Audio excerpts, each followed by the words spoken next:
What is up, everybody? Welcome back to Dojo Talks episode 9. And oh my gosh, do I have a very special guest for all of you guys. I think since I dropped the very first episode, this man has hit me up and he's like, I want to be on it. I want to be on it.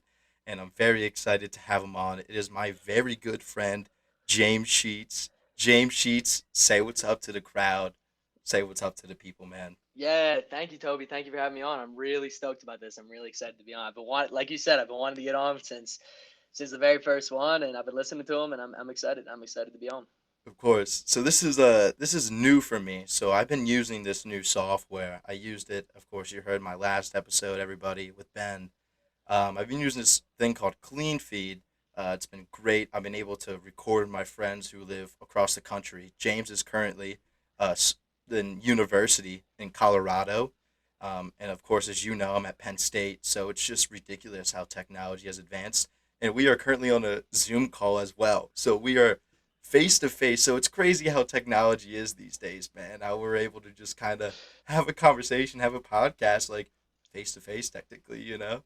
No, it is, bro. I mean, we've been saying this forever. Like, I told you, I'm going to be in Colorado for 9 months out of this year. We want to be having this conversation, and we got to figure out a way to do it. We thought we were going to have to call me in and then just use a mic real up close to your phone and like have you Yeah, on speaker. Like all that that. would yeah, it wouldn't have worked well. But we've been talking about this for a while, and I'm excited about it. I'm Yeah, glad dude. we're able to do this.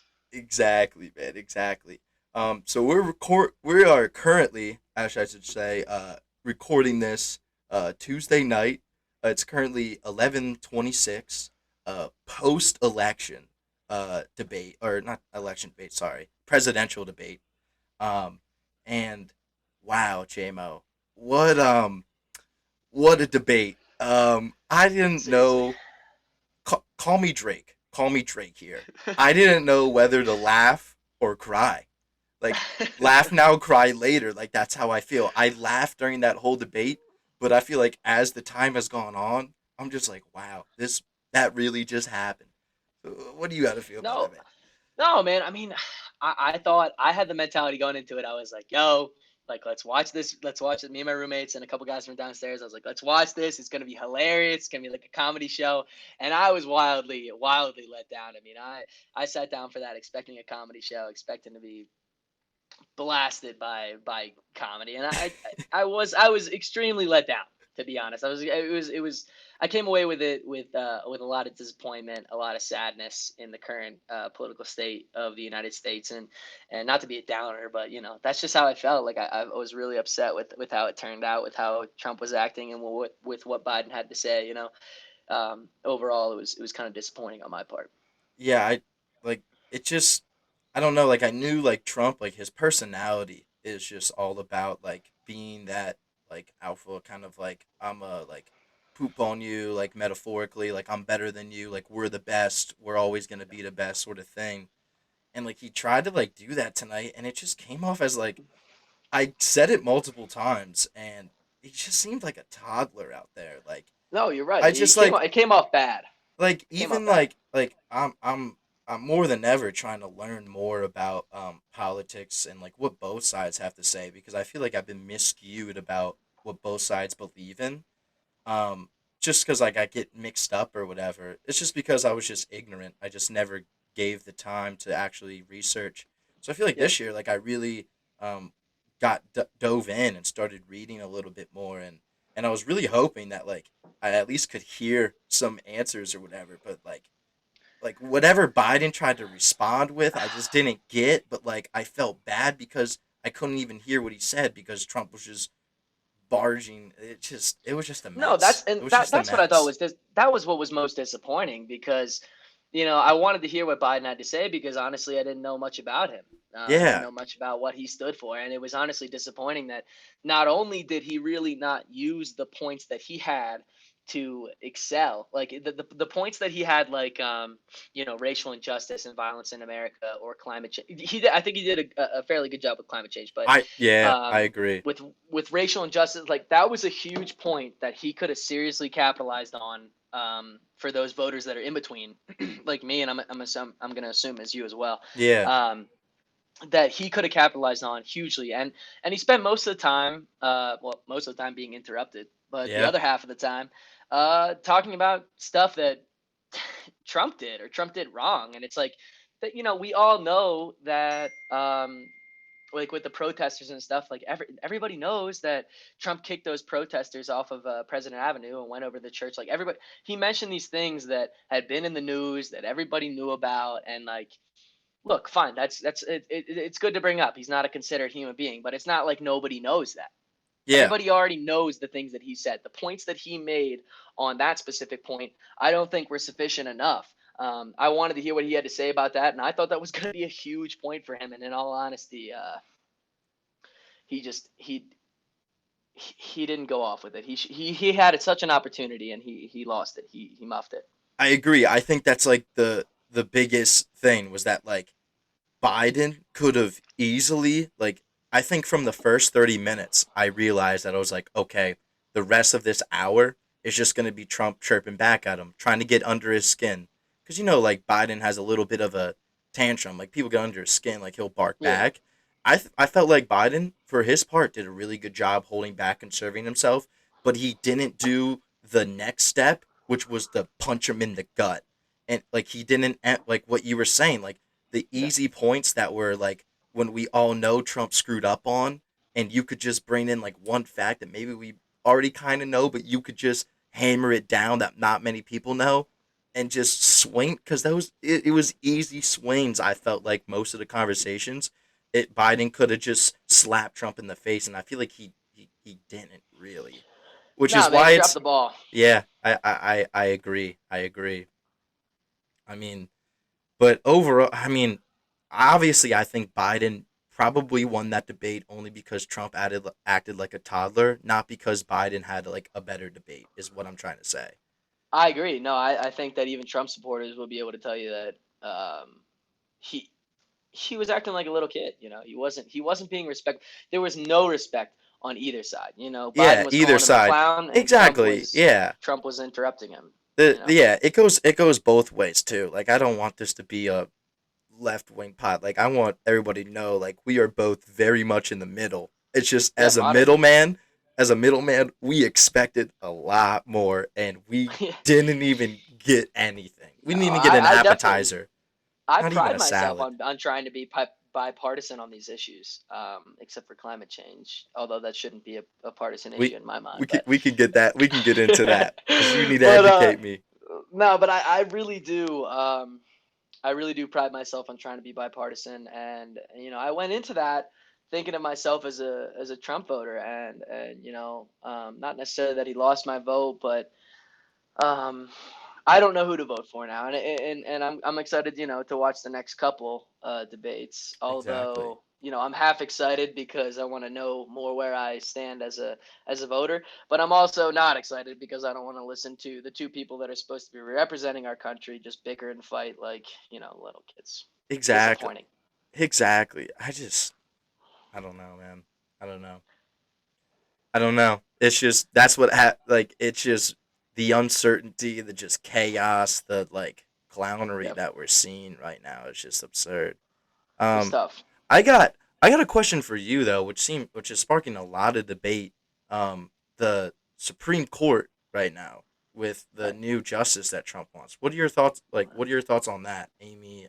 I'm sorry, I don't remember her whole name. Amy Barrett, I think.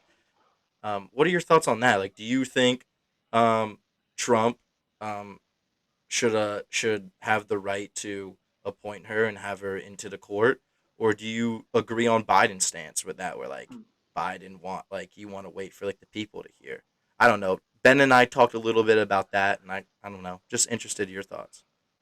Yeah. So personally, I'd like to start this with saying that as a 19-year-old sophomore in college, I did a better job listening and not interrupting your question than the president of the United States. Hey, Second of all, cheers, cheers. cheers. Second of all, second of all, to be honest, I haven't. I think when did he release that choice? Was that yesterday or today? Either way, I Yeah, didn't read maybe a into the week. person just yet. I didn't read into what she stands for, what she has done. I haven't read into her career yet. But when it comes down to who should be able to put a justice into court, into the Supreme Court, um, look, I if you're looking at it from a constitutional stance, Trump is still in office, and he's right. You know, he has 4 years in office, and he is the president, and one of the presidents, one of the main and actually only duties of the president, which people wildly overlook, I think, believing that he kind of runs this entire country. But one of his main duties is to appoint judges, not only for the Supreme Court, but federal judges. Mhm. He said in this debate tonight that he's elected over 300 federal judges as a record. Again, that's Which is actually insane. false. Yeah, I didn't. Um, I don't. I want to like. I would. Sorry, I hate to cut you off there, no, it's but fine. like I know they mentioned it before that there's like a fact checker that you could follow, but I wish they had like something on the bottom that like No. every like 5 minutes after someone says something ridiculous like that, they like come back and be like, actually, this is it. And I wish Oh they could. yeah, no, I would love me that too. because I feel like so many times I'm like, okay, I'll believe you for the benefit of the doubt, but like I feel like most Yeah, times like it's all wrong. Trump says he's setting records for electing federal judges, and I was looking into this the other day because I don't know much about the Supreme Court. And, I took a took a political science 101 class, and that's pretty much all I know about the American government and what I've learned, in high school. But so I'm not claiming to be an expert by any means, but when I was looking into it, I forget who elected the most federal judge. I feel like it was Ronald Reagan or someone elected like 324 or something, and he said he set a Jeez. record by electing 300. That's just cap. But Biden also said the billionaires were making $300 billion off of COVID, and that's Yeah. how are you gonna say that a person who's worth It- $51 billion just made $300 billion? That doesn't make any yeah. sense. Yeah. But yeah, back to the question. Um, Personally, I believe that Trump, he's in office. He's the president. His job is to appoint people. His job is to appoint judges, and he chose a person and he appointed them and he brought them to the Senate and to Congress and that's part of his duties as president. So personally, I'm on the side of Trump here because when you look at it from a constitutional stance, Trump is still president and it doesn't matter whether he's running again or not. If he wasn't running, he'd still be president until the day of the votes are counted. So it's still his job um, Well, on behalf of the people who elected him in the first place to appoint a judge. well, I just had a talk with I had a few buddies over who were over. I agree with you. Let me just conclude what we were talking about. I agree with you 100%. I just know it's been causing a lot of controversy and also like Yeah. it's gonna pinpoint into another topic. But let me just finish this point. But I had a few of my friends over and like I not all of them thought that like once we elected our president on November 3rd or whatever that day was that the power switches that day. It's like people don't realize like the president till what is it January, February, whatever the inauguration day is, right? Yeah. When they sworn in Yeah. on the Bible, dude, they were so confused. They're like, nah, like there's no way. They're like, there's gonna be a purge if all the votes, because like I know a big issue was the Oh. mail-in ballots. There was like, Yeah. there's gonna be a purge, whatever. But I'm like, Trump is still president during that November, December, January period of time, though. Yeah. It's even and that's Technically, that's yeah, that's a tough thing because I really wish that he answered that last question. I think it was a really important question, and I think it was. I'm sad that it got overlooked because it was at the end of the debate. But Chris Wallace brought up that comment that what are you gonna say to your supporters if these mail-in ballots take days, weeks, months to get in? Are you gonna tell them to take to the streets? Or are you going to tell him to wait patiently? And honestly, he didn't answer that question very fully. He didn't tell people, no, I don't want riots. He didn't say, no, I don't want my supporters to be, toting guns out in the street and causing problems. Like, he did not say that. And that's not yeah, what I think that the president, who another one of their jobs is law and order. That's yeah. like one of the 3 or 4 jobs of the president is law and order. Um, I can't believe that after how much he's been how much he's been tweeting, how much he's been saying, how much he's been preaching about law and order in the United States, that he's not going to seriously take a stance and say, no, I don't think people should take to the streets. I don't think that there should be riots. And honestly, it's extremely concerning because who knows what's going to happen when the votes take a long time to Yeah. get in? I mean, who knows?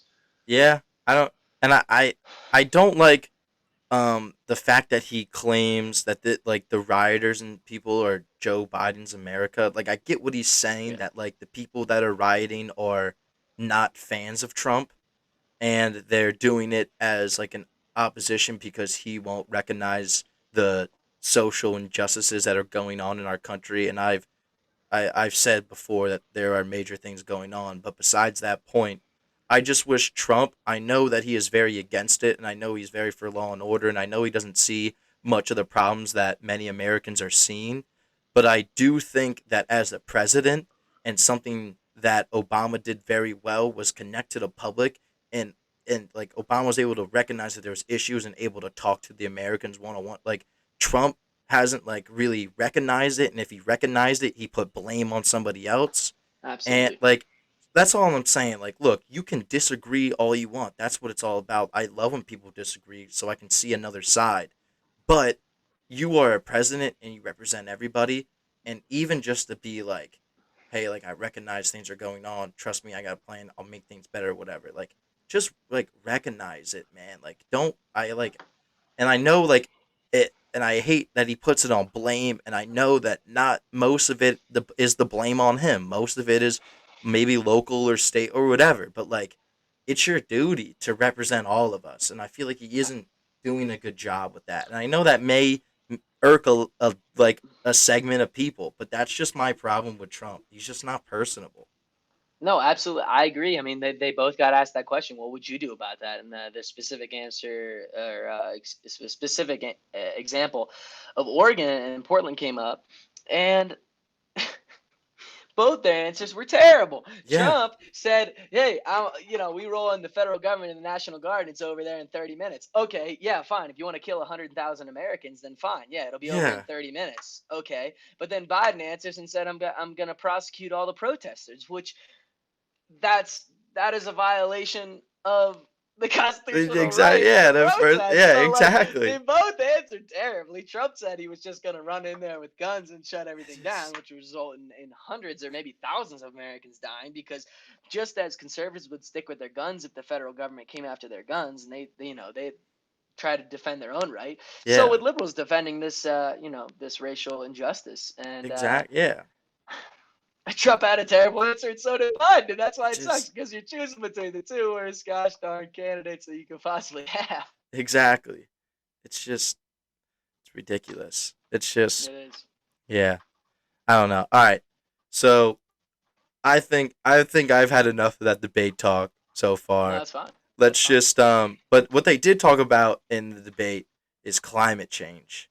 And what many of the people don't know is what you're an environmental. What's your major at Colorado State? So my major is biomedical science. Biomedical science. Sorry. Biomedical science. Yeah, I'm trying to become a veterinarian, in the long goal, trying to become a wildlife veterinarian, and trying to protect our environment. All right. You got any like specific areas or species that you're looking at, or just the overall like I guess domain? I don't know, like the Yeah, overall aspect of the creatures and environment. yeah. So right now, I have a minor declared in sustainable energy. So I've been studying energy in the United States, as well as climate change as a whole, and our energy usage. So that's been a big topic for me, not necessarily in my career with veterinary work, but definitely an interest of mine and something that I found. It doesn't fit very well with my major. It requires a lot of extra classes, but it's worth it for me because I really enjoy it, and I'm really passionate about the issue.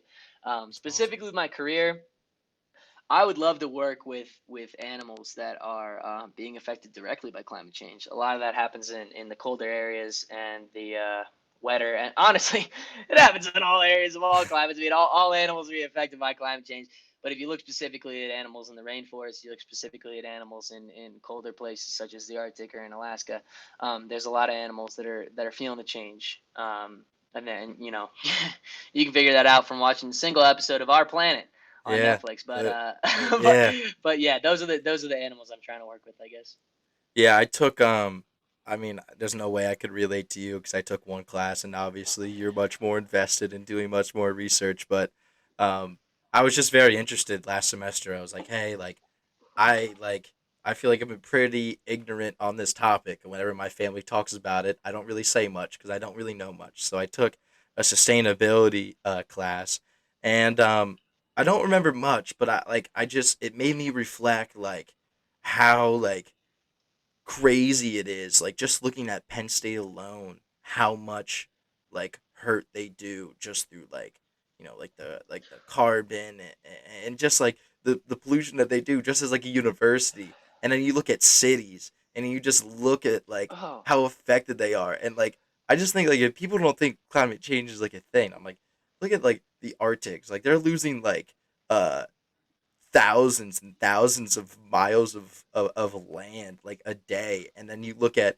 uh even like the rainforest, like they even touched on that in the debate, how like it's just like it's like depleting so much. And the coral reefs of Australia, and like Long Island is suddenly not going to be Long Island anymore because of rising sea levels and things. And it's just like ridiculous like when you think about it. But like the only problem I had with that class is that like there was no like pinpoint what are we gonna do and are we gonna be okay.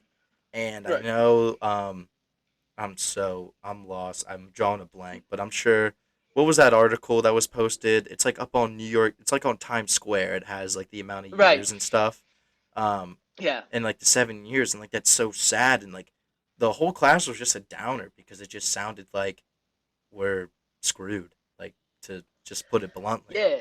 Yeah. No. So, you're right. You touched on a lot of topics Yeah, I did. that Yeah, I I, that I I danced that I am around. I I am danced around. happy to So talk about. I'll let you kind of go off since you let me have my little, spiel right there. Nah, yeah, man. I mean, I'm happy to talk about it. If you want to talk about the rainforest, let's start there. Yeah, let's start there. Um, so there's a lot of deforestation going on across the world, not just in the United States.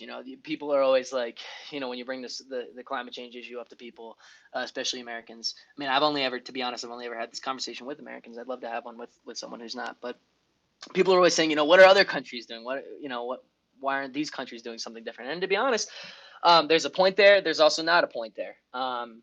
One of the points is that there is deforestation going on, and that there is exploitation of the environment going on in other countries, such as Madagascar.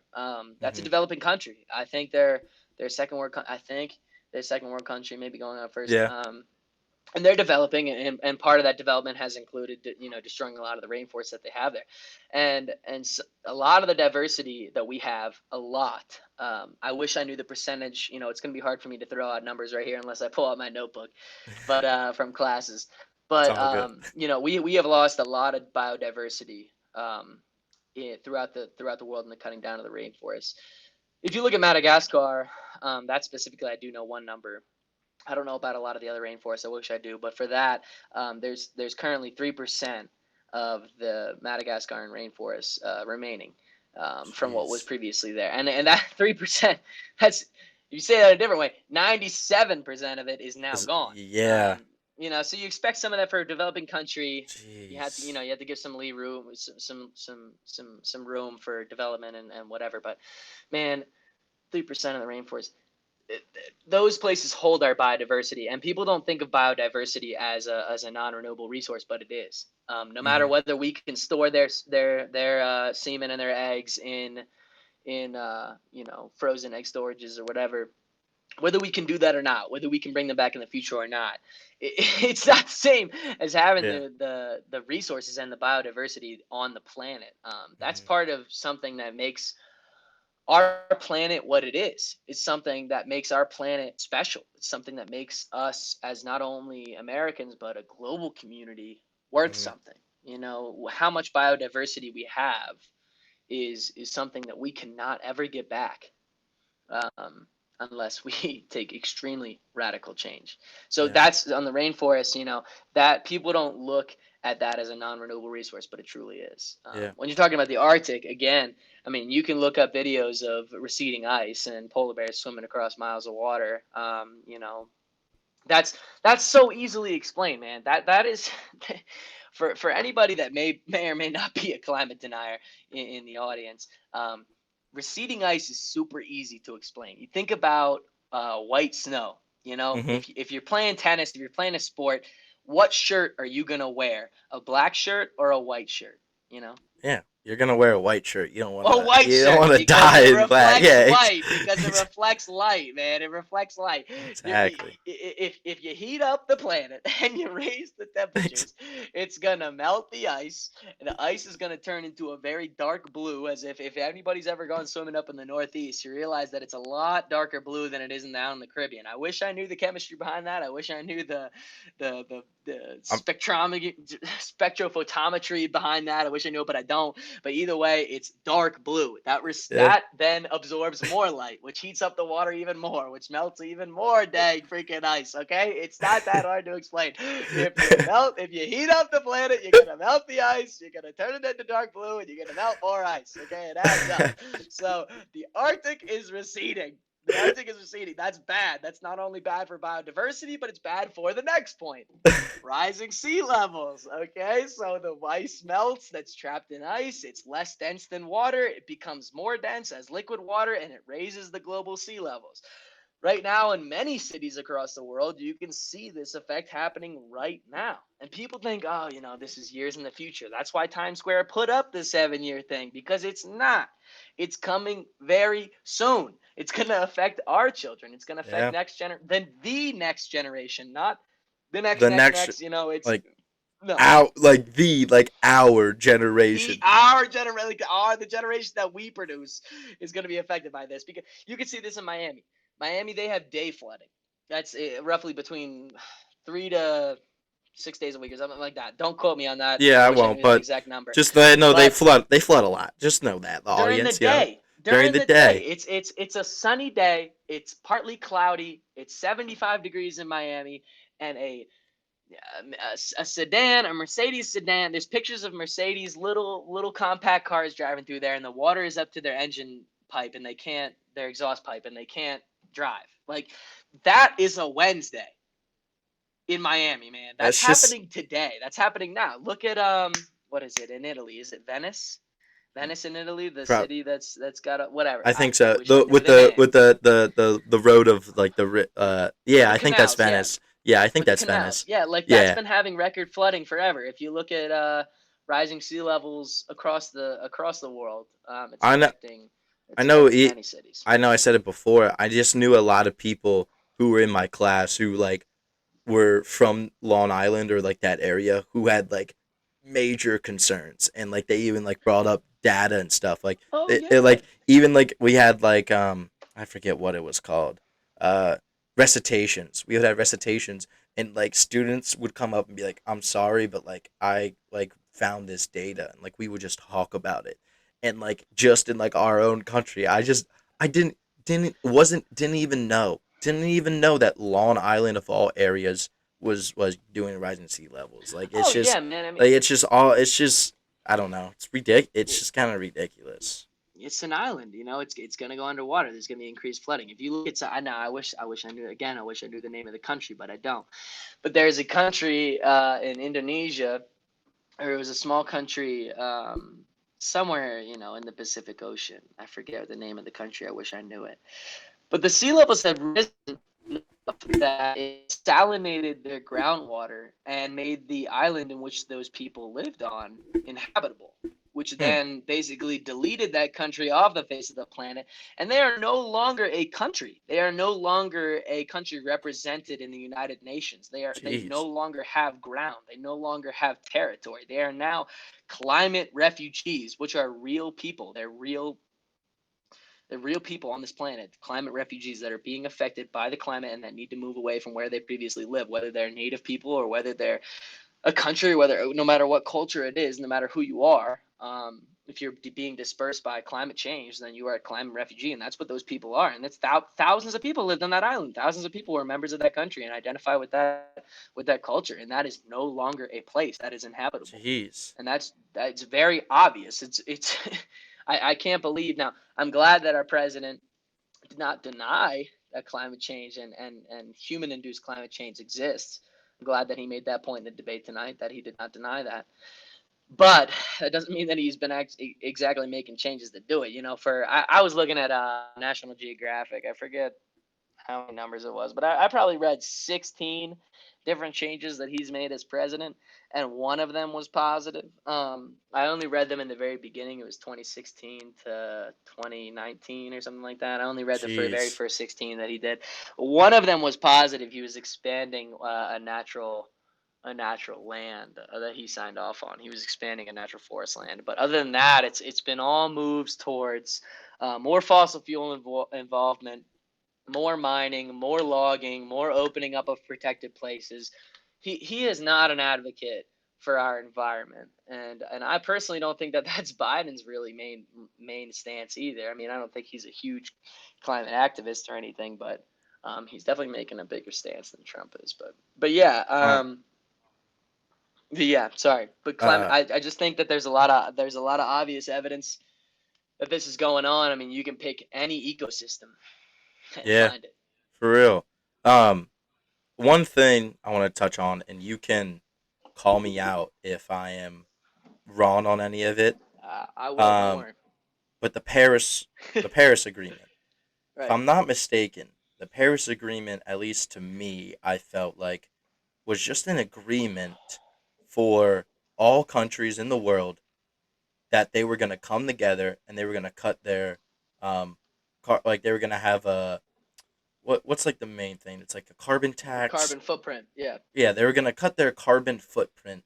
Like they were all going to come together. Now there wasn't like a set in stone plan for every single country, Yeah. but it was just an agreement that hey, look, we recognize there's a big problem and we should definitely all do something about it and we are going to do something about it.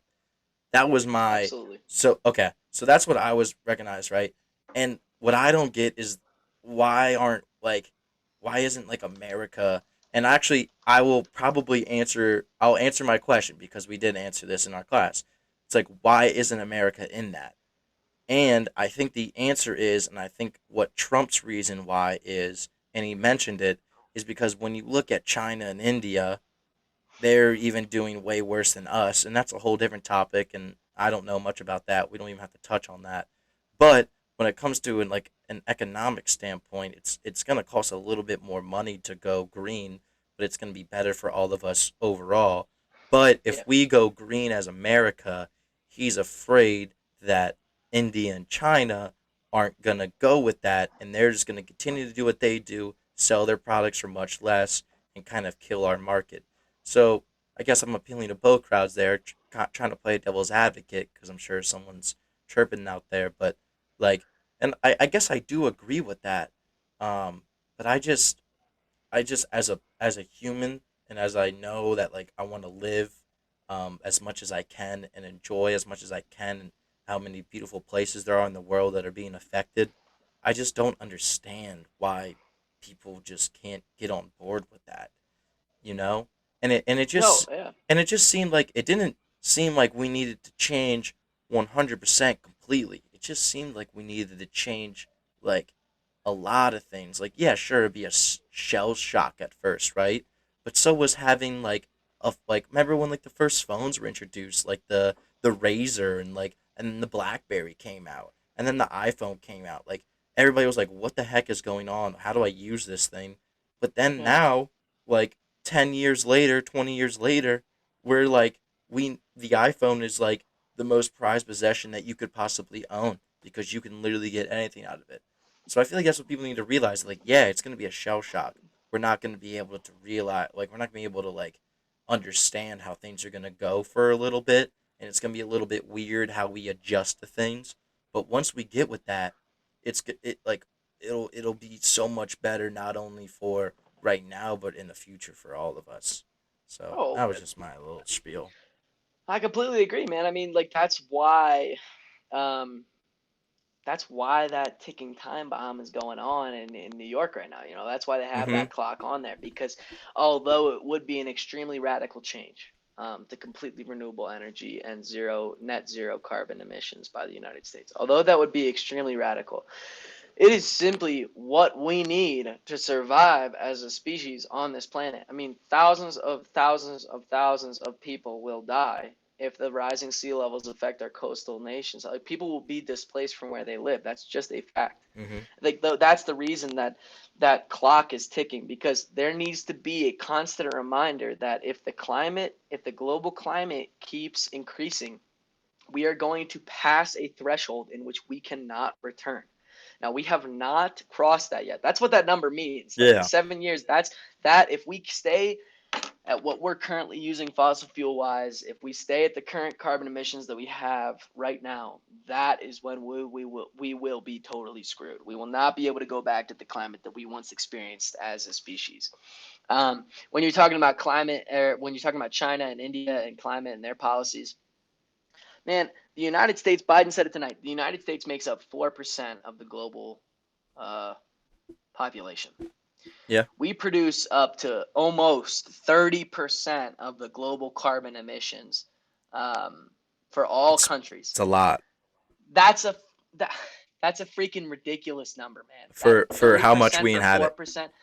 When It's you look at, ridiculous. like, people always say, okay, why not let's put the restrictions on China, let's put the restriction on India. I agree. Let's put the restrictions on everybody. Like, as someone who identifies as a libertarian, as someone who identifies as less federal involvement, I have to side with federal involvement on this one. I have to side with regulation, although I usually do not. Um, It's because when you look, we put it aside for too long. That's why. we have that. Yeah. Then that's the human condition, man. Waiting until something is too far gone to actually act on it and then fix it. Where this is not something that we can do. That is not something that we can do for this specific situation.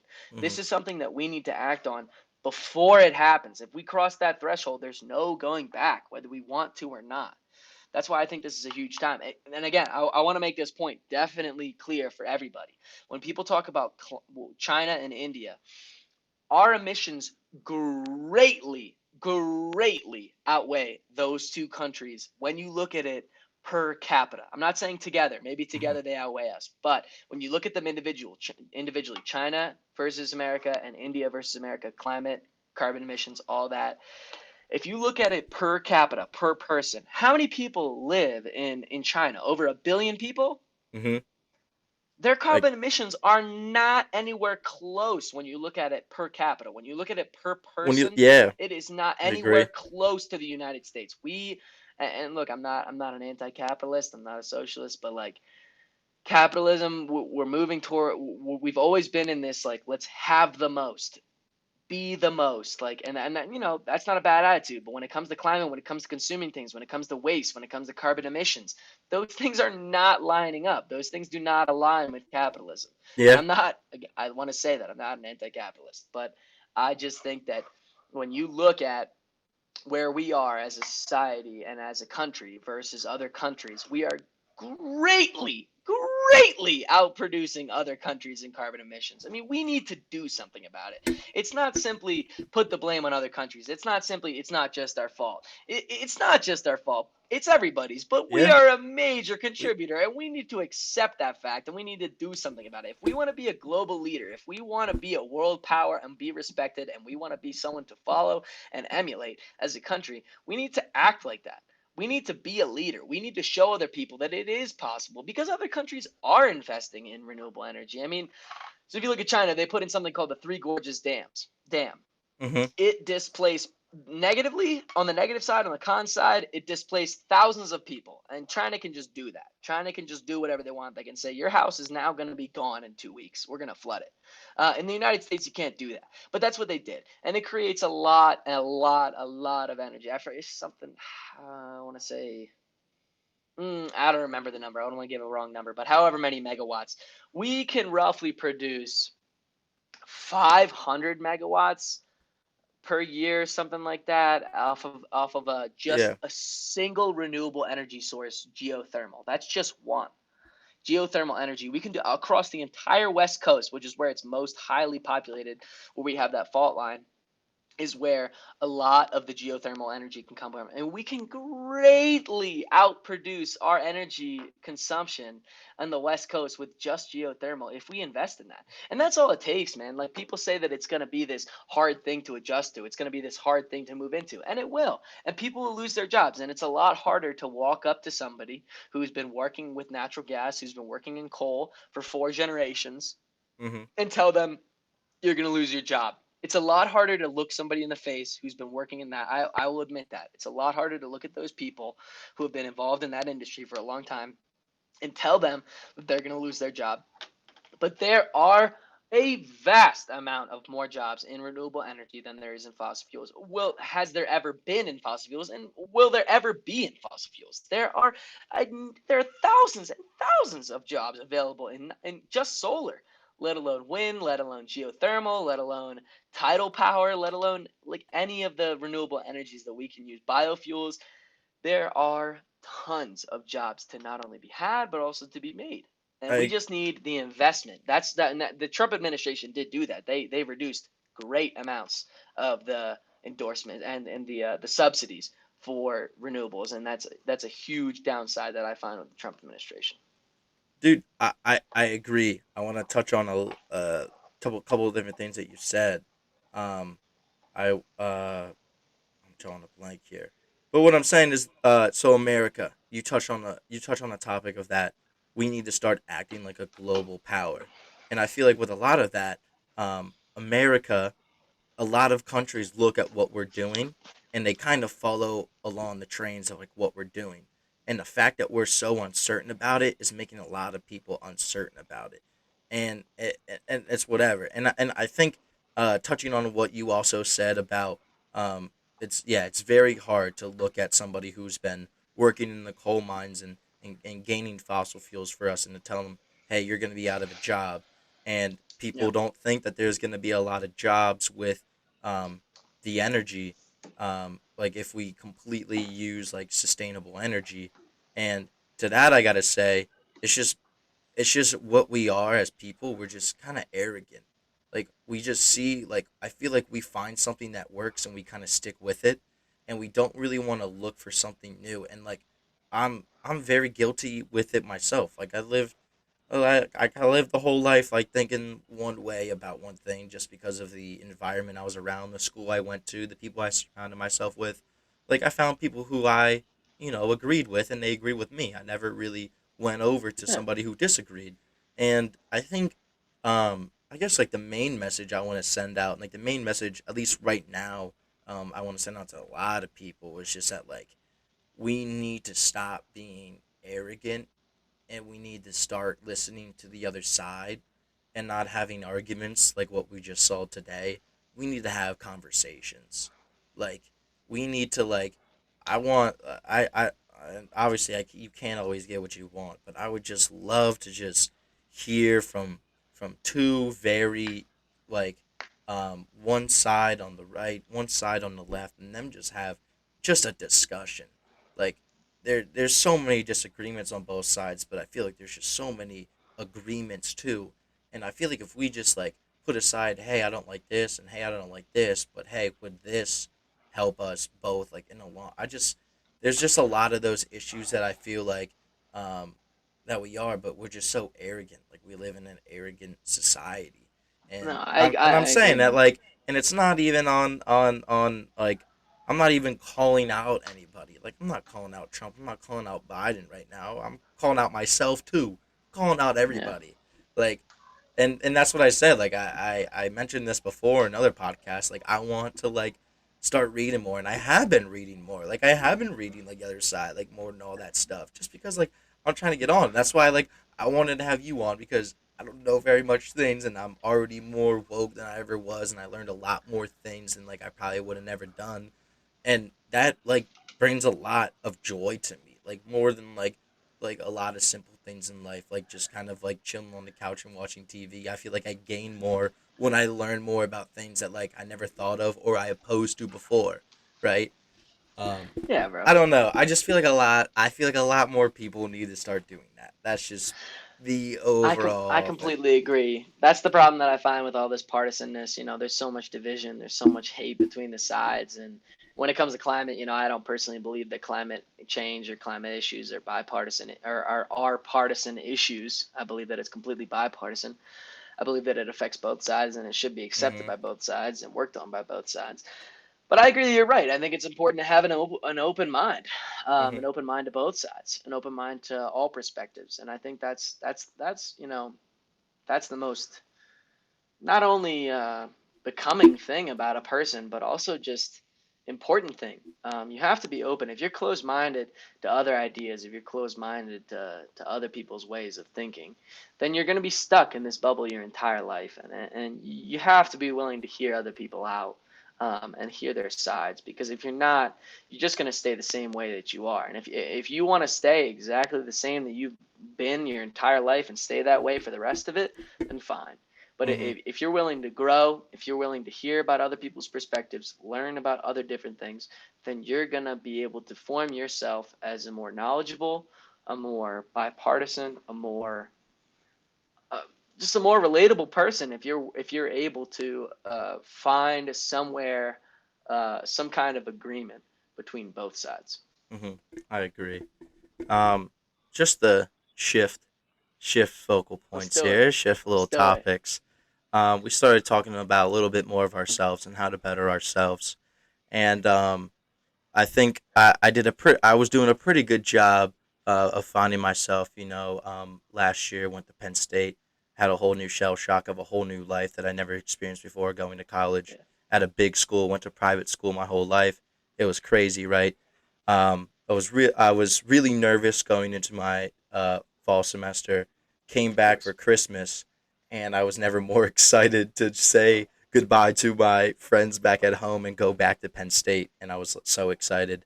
And then what really shocked the world and what's really been a topic on everybody's mind since it hit, COVID hit. And it was really just kind of a shell shock.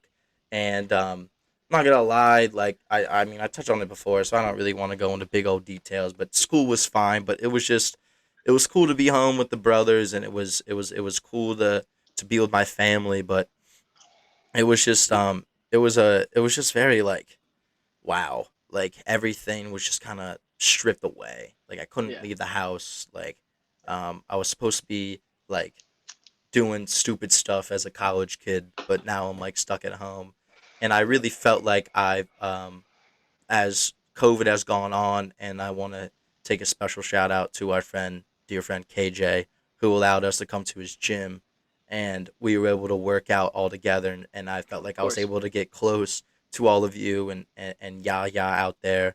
I don't know if Yaya's listening, but I feel like Mr. Myers probably might. So thank you to Mr. Myers, but I Yeah, feel for like sure. I was able to really kind of like after taking that hit. I never want to say I was never in a very sad state or a very depressed state. It was just a very like weird, just kind of felt very weird. But I was able to kind of reconnect with you and really like clear um the head. But like there was a lot of people who were very affected by it and still are very affected by it. And I know I was able to connect with friends, and so were you with me because we hung out a lot. Yeah, Even got even maybe even closer. How that was even imaginable to even say, but we even got closer from knowing each other yeah, since seventh grade, just this summer. Um, but like just dealing with, and I know you're a big advocate for and you and I both were an advocate for self love and looking out for each other and just making sure that we are like in the best kind of like mental state and making sure we're always looking out for each other. Like I don't want to uh you know toot James Horn too much, but James is always like the first friend who I always get a text or I always get a FaceTime or I always get like a goofy little snap, and he's always like, "Hey man, like this is what I'm doing. Hope you're doing well." Or "Hey man, just went on like this cool little hike or whatever, and like hiked this big ass mountain and got these cool ass pictures I want to send you." Like he's just always been that type of dude and always connecting. Um, so I guess like I don't like with that whole spiel. I guess what I'm just trying to say is I just feel like now more than ever it's important that people kind of find connections, whether that's in friends, whether that's in like YouTube videos, making a podcast. I know it's very like very therapeutic for me, but like I know you're a big advocate for mental health and making sure everybody is all cool. I know you wanted to also touch on that topic as well as on the podcast. So I just kind of let you give a spiel. I just kind of wanted to give my little spiel, tell how I did, how great you were with me. And, but yeah, I'll let you talk the way that you wanted to talk. You said you want to say something, my man. Hey man, I really appreciate that because I've been looking for a medium to come out on this, and yeah, man, same to you. Like we've been great friends a long time, and I love you, man. I'm so glad that I got I have that effect on you. It's always good to hear your voice and Love you see your more. face and see what's going on with see what's going on with life. But yeah, no, dude, I find that very important. I personally don't think that human relationships should be the core of all happiness. I think that people should find that within themselves. But this is a message that I've been trying to get off across for a long time, and I don't mean to come off by any of these things. I don't mean to come off.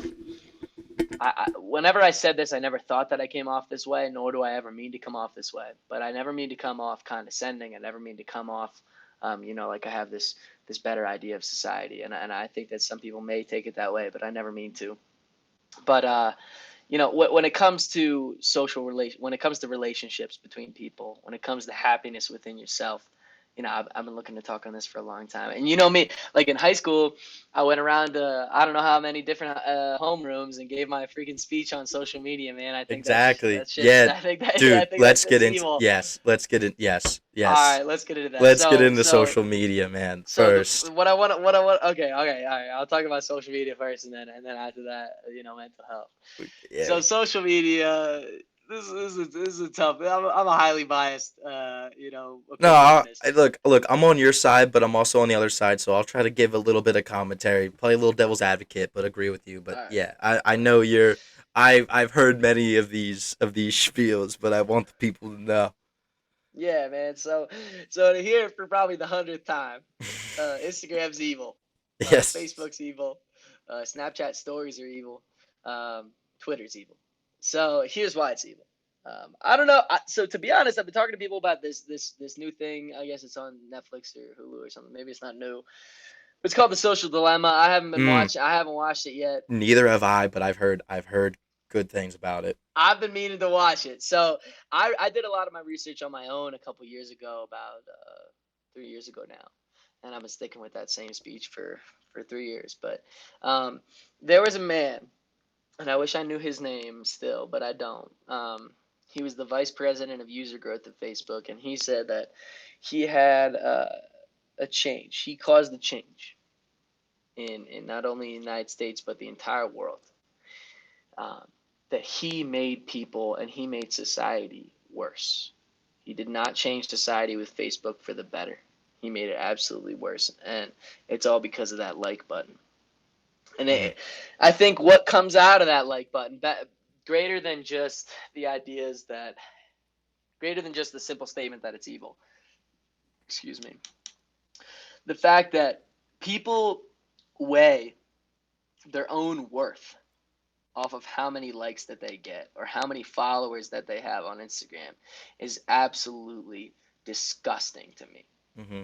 Like I find that terrible, man. That people that you know anxiety rates have been rising, and FOMO and suicide rates and child teenage depression has been rising. I think it's all related to this social media idea. And for me personally, like when I'd see my friends hanging out and I wasn't exactly invited, I wouldn't be mad because I know I'd be at the next thing. But I wasn't in the position of some people who are greatly affected by those likes, by those followers. And I think that those things, they make people value other people's opinions way more than they value their own opinion. Like I see people doing things just to show other people that they do them. And for me, like I can speak from experience. I'd go fishing, and I know many people, they might think this is stupid, or they might think it's something that they don't exactly relate to. But specifically for me, I'd go fishing and I'd be like, oh, I gotta catch a fish so I could post it on Insta. I gotta catch a fish. Mm-hmm. What am I there for? Am I there to catch a fish for Insta, or am I there to catch a fish because I love fishing? Because I Yeah. love the environment, because I love being around trees, because I love hearing the freaking trickle of water, you know? Like, people do things. Why did you go on that sunset hike? Did you go on the sunset hike so you could show people that you did it on Instagram or on Snapchat or on your story?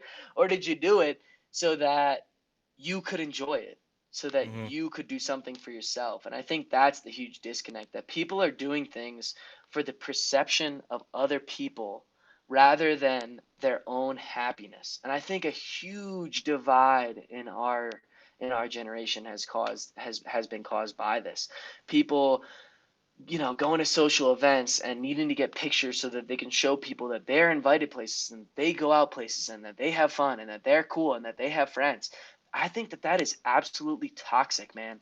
That is vain. That is vain. That is Mhm. vanity. That is that is greed. That is just all the capital sins that you can possibly think of. That is just bad for you, man. It's bad for not only your mental health because you're so dependent on other people's opinions, but it's bad for others because they're doing the same damn thing. Mhm. Like, people are so concentrated on what other people think of them or what other people think of their actions rather than their own perception of themselves. And when they get so focused on those opinions of other people and they don't get the amount of likes or the amount of gratitude that they were wishing that they had, which it'll never be enough. The likes that they Mhm. receive will never be enough. Whether it's the number one amount of likes that you've ever received on an Instagram post in your life, it'll never be enough Yeah. because you always want more. Because you know why? Because it's very easily explained in your brain. I am looking to concentrate in neuroscience for this specific reason in my junior and senior year. I'm really looking to zero in on the effect of these hormones and these chemicals in our brain, because think we get it goes the whole way back to our time as freaking Neanderthals, man. It goes the whole way back Yeah. to us as cavemen. You receive dopamine in like fluctuation in your brain when you have a positive social interaction with someone. That's Mhm. why we are the most dominant species on the planet, because we know how to work together. Yeah. Look at our societies, look at our buildings, look at where people live. Like, try and think of how complex our societies are. We're the best. We're the number one species on the planet because we can work together. Like, one person versus a lion, you're totally screwed. But Yeah. 6 of us, 10 of us, 20 of us, that lion is done. Done. Yeah. When you go back to that, like, there is an evolutionary reason for why we have these dopamine rushes in our brain, and that's what those makers of Facebook focused on, and that's what every social media account and every social media profile has focused on after the fact, is zeroing into those things, those evolutionary traits that we cannot change in ourselves, that they can prey on. They prey on the fact that people need social validation. They prey on the fact that we need people to like us. And they just put it right out there in front of us, man. Like, the more likes that you get, the more dopamine you get. You have your notifications on for Snapchat because for each notification that comes in that someone sent you a snap, it proves to yourself that you have friends. It proves to yourself that someone Mhm. likes you, and it gives you that dopamine rush. People think they're not addicted to things, or even if they are and they accept it, you're addicted to dopamine if you're on Instagram. Like, you are addicted to that rush of people liking you. And Yeah. it is not healthy. It is not good for you. It causes you to be dependent on other people liking you. Like, what is the point of you posting that cool picture? Why did you, like, if you that's what I always ask people. People always argue me that social media can be a good thing, and in a lot of ways it can if you do it the right way. But most people, 90% of people, are not using it. Now, I'd honestly argue 99 to 99.19% of people are not using it in the right way. They're using it in a way in which they're basing their own worth off other people's likes, off other people's values. They post that specific picture because they look good, because they want to show people that they look good, and they get this many likes, and they post this specific, like, some douchebag, like some stupid freaking what is it called, caption, a caption on your photo, like the line that you put under there, like it's some ambiguous thing, like yo, like, 30 for 30, we ran the table tonight. Yeah. What does that even mean? Yeah. That's not a sentence. That doesn't mean anything. Why are you posting that? Why are you saying that? Really get down to the very bottom of what that freaking caption means. You know what it means, man? You're not confident. You're not. You're not. No matter how many thousands of followers you have, no matter how many thousands of likes you have.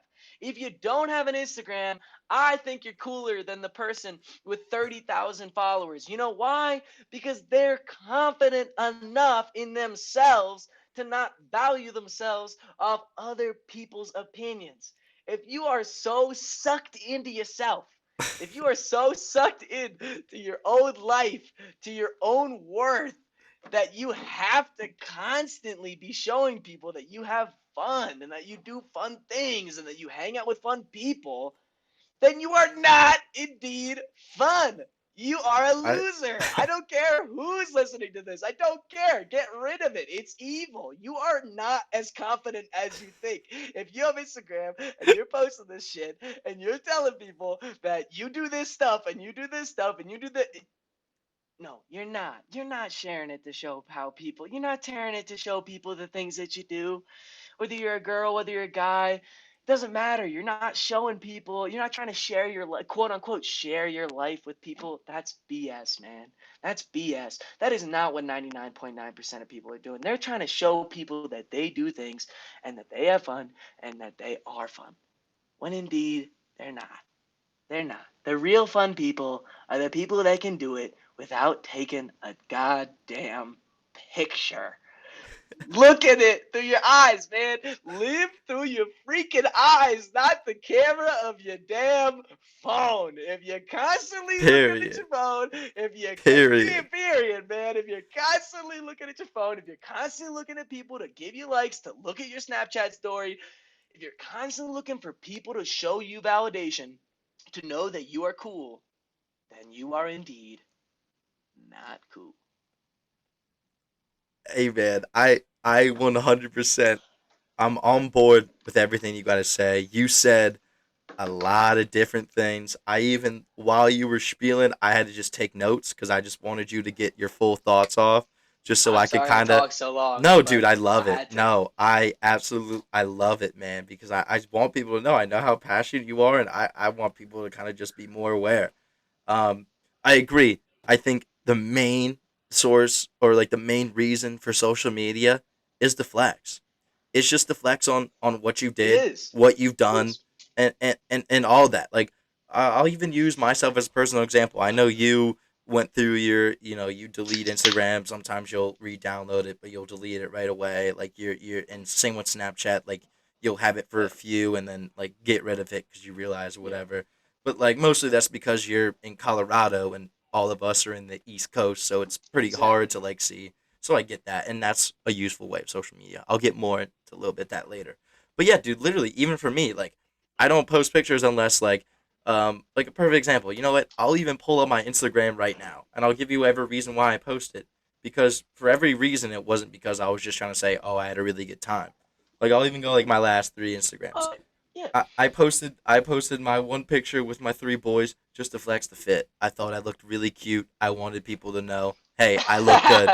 I feel like that's the main reason to flex. I wanted people to know, hey, I look good in this picture. And at least Next you can be honest with yourself. next picture, I wanted to flex my coat. I thought I looked really cool. I even like mentioned it in my caption, like what you said, Caption. Fresh Prince, which is what everybody like looks for. You gotta have a good caption and a good photo. And my other picture, I thought I looked really good with the hat on, chilling with one of my good friends, and I had a clever caption, and that's why I posted it. But in each three of those pictures, I threw a filter on, and I asked one of my close girlfriends to like put a filter on it to make sure I looked good. And everybody does that, and people, I can't tell you the amount of like Instagram models and even some people that we know who like use Facetune and like whatever to like add Oh, whatever to their pictures, assets, whatever that they want to. Um and I agree, dude. Like I look at social media and like I get jealous of like, man, you're at the beach. Wow, that's awesome. Wow, you're tanning. Like, wow, that's awesome. Oh, you met this person. That's so cool. Oh, you went out. Like, whatever. Like it's just like one of those things. Like, wow. Like, it seems like what you were saying. Wow, they have like a better life than me.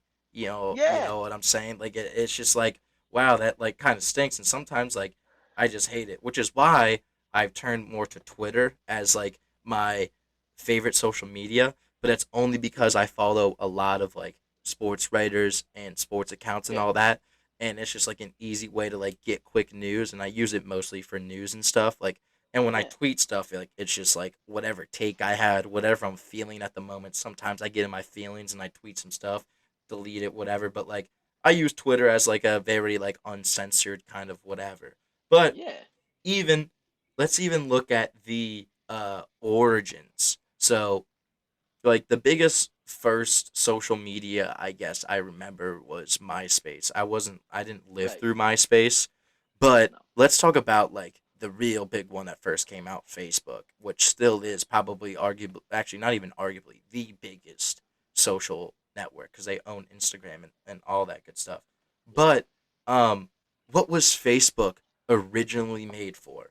It was made for to find women at Harvard, for guys to find women at Harvard and decide if they were hot or not Yeah. or whatever. They just get Yeah. pics, It's and then comparing. It's and then comparing and people. then and then it was made that people could make their own profiles because like Zuckerberg or whatever like used like Harvard like yearbook pictures or whatever, like hacked into their system, got pictures, whatever logistics went on.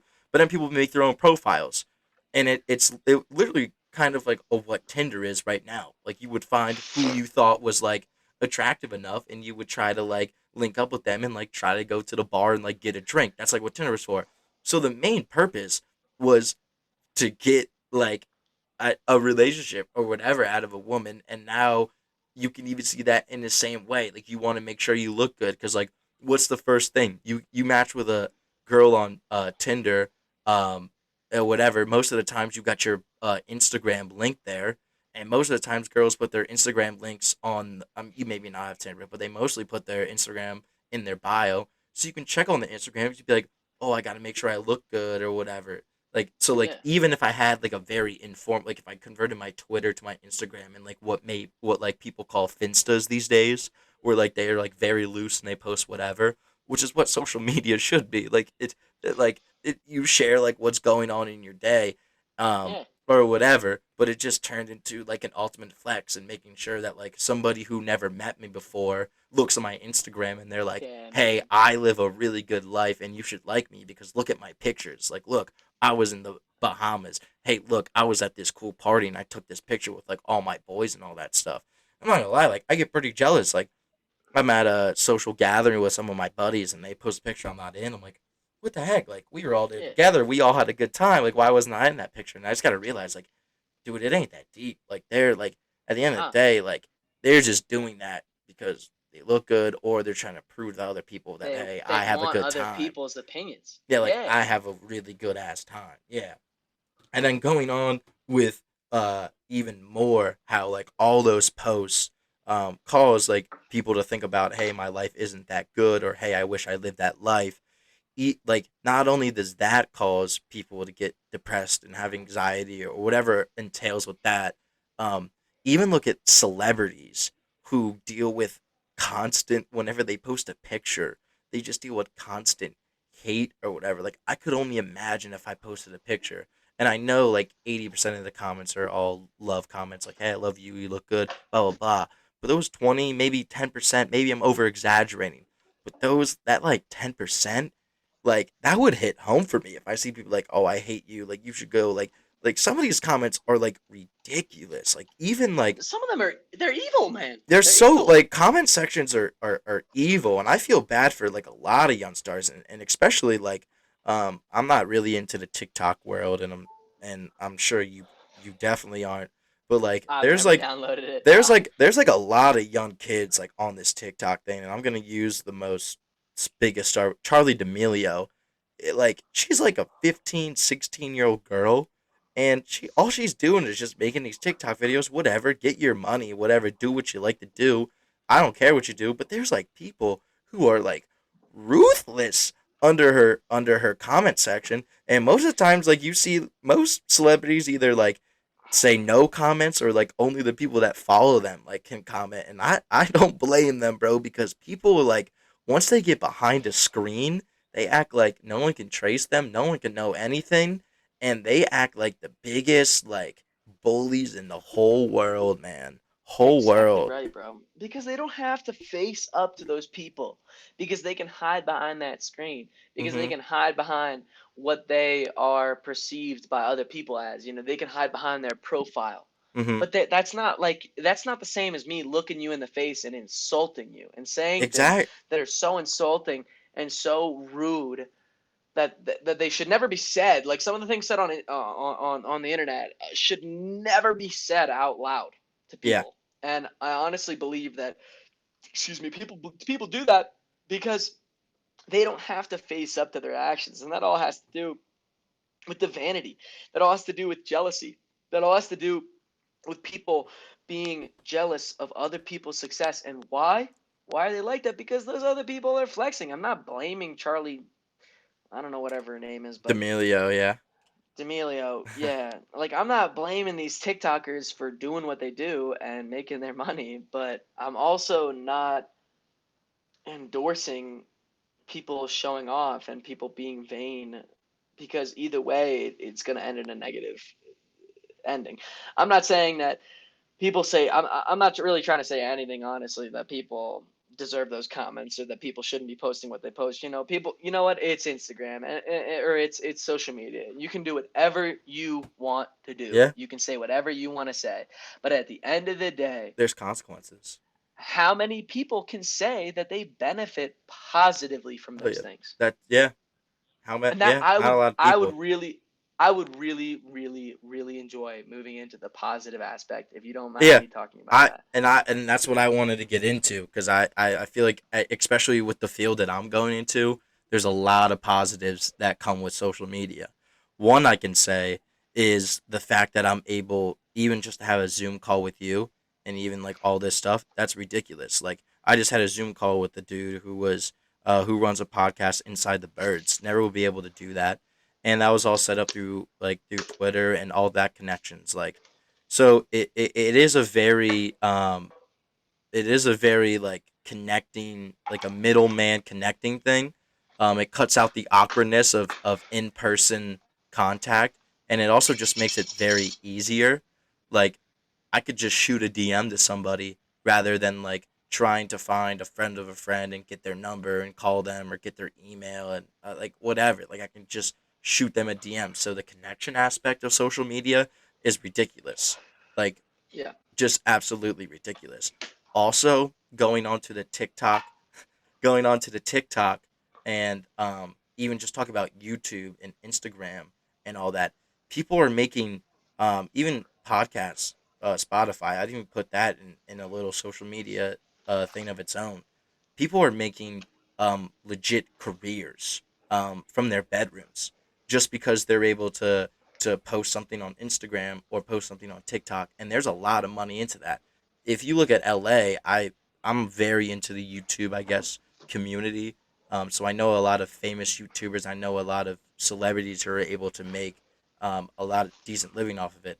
And there is plenty of like there's like Call of Duty houses. There's like what they call like hype houses where people just make TikToks together. A lot of YouTube creators make houses What? together, and it started with TikTok. Dude, these houses, they're buying houses for like tens of millions of dollars, man. And it's just What? To and it's make just TikToks in? yeah, What's it it's called? look at like there's a house called the Hype House. Look it up. There's so many. There's like the Sway House. There's The like fuck is that? dude, it's I don't even know who are in these houses. All I know is I watch YouTube videos about it, and these houses like for example, the FaZe clan, most of them just do daily vlogs, not daily, they used to. They do like vlogs and they do like game challenges and stuff. They are living in Justin Bieber's old house right now, and you can only imagine how ridiculous that house is. And they used to have a house up in the hill, so like, and some of these houses are actually being paid by sponsors, which is even more That's ridiculous. crazy. That's So crazy.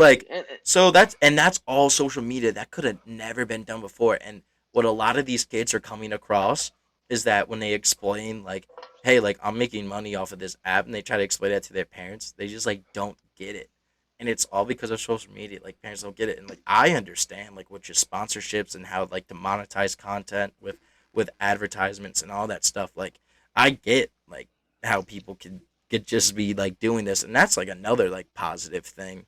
I know Facebook's used a lot for like relatives who want to connect with their grandson or whatever, or granddaughter, just seeing like what they're doing and stuff.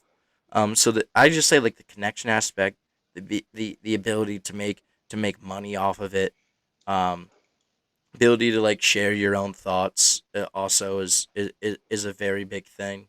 I would say positives. I would say that's probably my three major things, and I think that's the whole reason why people kind of stick with the whole social media aspect. Hey man, yeah, like I'm not gonna say that there aren't positive aspects Yeah, of social obviously. media. Yeah. Like I totally agree that people can make money off of it. It's a good way to share your life with others.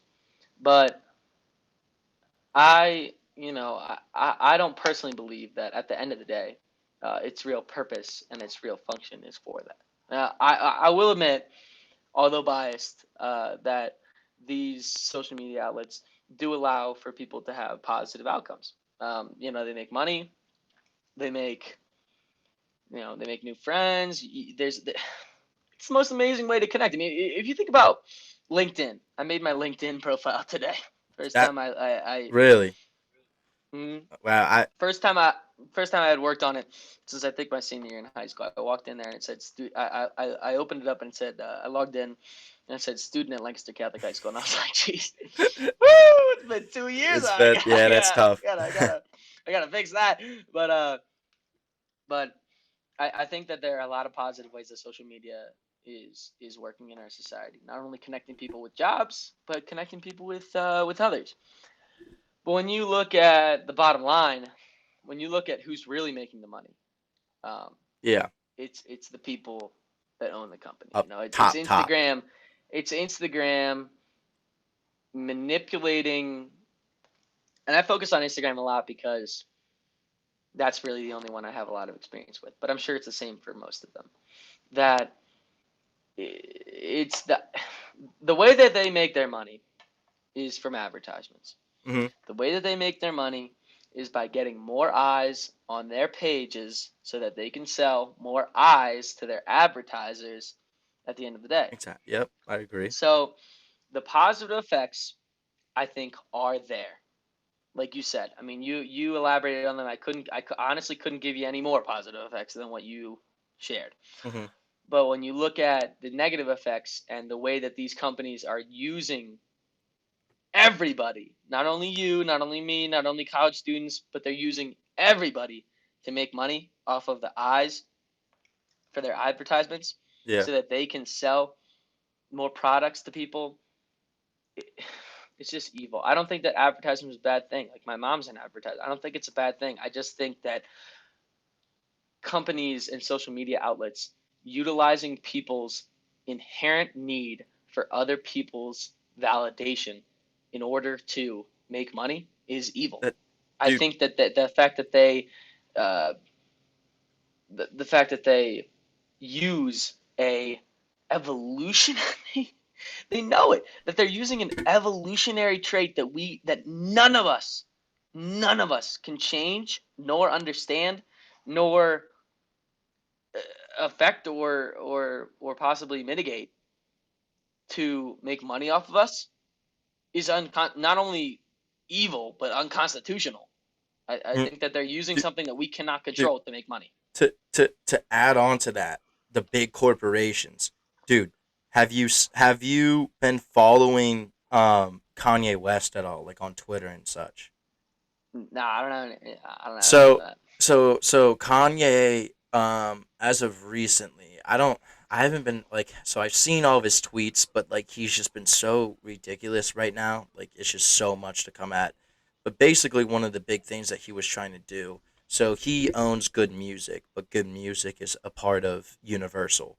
Like Okay, the music, like, so like obviously like when you like you sign like a record deal, like there's like a company that like that's like they help you distribute your music. They talk to Spotify and like all that stuff, and sure, and like most of the time it's like the artist like creates the music and they push it out, but like under like the contract there's like certain things, and there's been a lot of disputes, and and we'll get into music later, but we'll see like Chance the Rapper. That's the whole reason what he was like. He was all like, I hate pardon my French here, but fuck the label. Like that's what he was all Yeah, about. Like he didn't like the labels.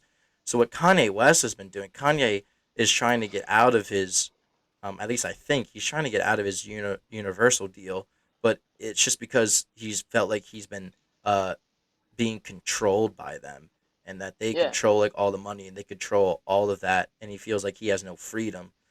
yeah, Um, and his creative so output. but he has good music, and on good music, it's like what Kid Cudi, Big Sean, Pusha T, Yeah, a lot of other different people, and they're signed to good music. And so Kanye, to put his money where his mouth is, he was like 50-50 basically. So like the artist owned 50, and he got the other 50, which is I don't know if that's standard or not. Again, I don't know all the logistics because I didn't read. He like literally posted page for page each page of his contract with Universal. It was ridiculous. But he um, like put his money with mouth is, and he like all the 50% that he was like taking from like all these artists, whatever, gave back to the artist. So it was all 100%. Everyone's 100% on good music, just so Universal would do the same thing with him. Now, obviously, Kanye doesn't. Kanye has like fu money. He has money at the wazoo, obviously, yeah, but like yeah, he's just trying to be an independent, and I feel like a lot of people are going through that. But it goes back to our talk with social media is that like these people that are big in corporations and they own the thing, and they say and they do and they make a lot of the executive decisions are really just money hungry like demons, and they're not even about the talent that they have. They're more about how can I get more money in my pocket because of the talent that I have. And I'm glad to see a lot more people are being woke more about this. But I wonder if that has to do with a lot with our capitalistic society, like the way that it is. I feel like it kind of benefits more the people on top, and I could be very wrong on that. Somebody could very well call me out on that, but I feel like just kind of the way I hear all these different stories about people who are up there, and even who make millions of dollars but lose $10 million because of the people because of bad contracts that they signed because they were just young and dumb, and they that was like the best option for the time, you know. yeah. I mean, it's sad the way that artists are used today, especially by producing companies. To be honest, I don't know much about it. I wish I had my brother on here, Steven. Yeah, By he the would way, definitely know. He would little bit definitely of know. a plug. He's under the Steve, stage name Sunny Days. He's got an Sunny album coming out in days. January. No A way. lot of bangers on that. Seriously. Yeah, We're yeah, full you know album. what? I'm gonna have to slide in his DMs. I'm gonna have to get him on. I'd love to promote his album and just kind of. I'd love to have a talk with Steven too. Man, he's such a cool guy. He's a character. Yeah, man. No, I'm gonna read down all the social media I have for that. I'm gonna post that everywhere. I'm I'll gonna put post it. stickers, Sunny Days. I'm gonna I'll put Sunny post it. Days all over the place. If he yeah, But yeah, if he's getting stickers or hats, bro, let me know. I'll cop. Help no, support, I'll let you man. know. I'll let you know. I'm about to get like 150 stickers sent in here. I'm I got slapping them everywhere. Everywhere, skiing, hiking, yeah. eating food. No matter where I go, man, I'm Hell putting them yeah. everywhere. But but yeah, no, I agree, man. Like with the greed that we experience with these big corporations, it's a tough subject to talk about because I don't think that people who are successful and people that are smart should be penalized for being smart and for being successful. I don't think that they should be cut cut uh, cut short for what they what they own. I personally believe that if you are successful and you have worked your way to the top, that you should be penalized. I don't even know if that comes into a wealth tax thing or not, but I don't think that people who make a lot of money or who um, have succeeded in their own right should be penalized for being like that. But again, at the end of the day, I also believe that they shouldn't be using their power and their money and their success to use other people to take away from them.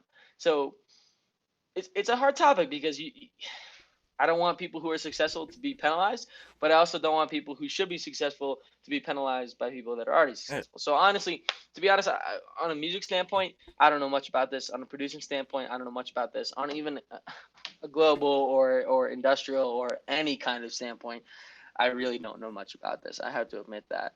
Yeah. But you know, I I just think that I know what you're saying. people shouldn't use other people, but at the end of the day, successful people shouldn't be penalized for being successful. I agree.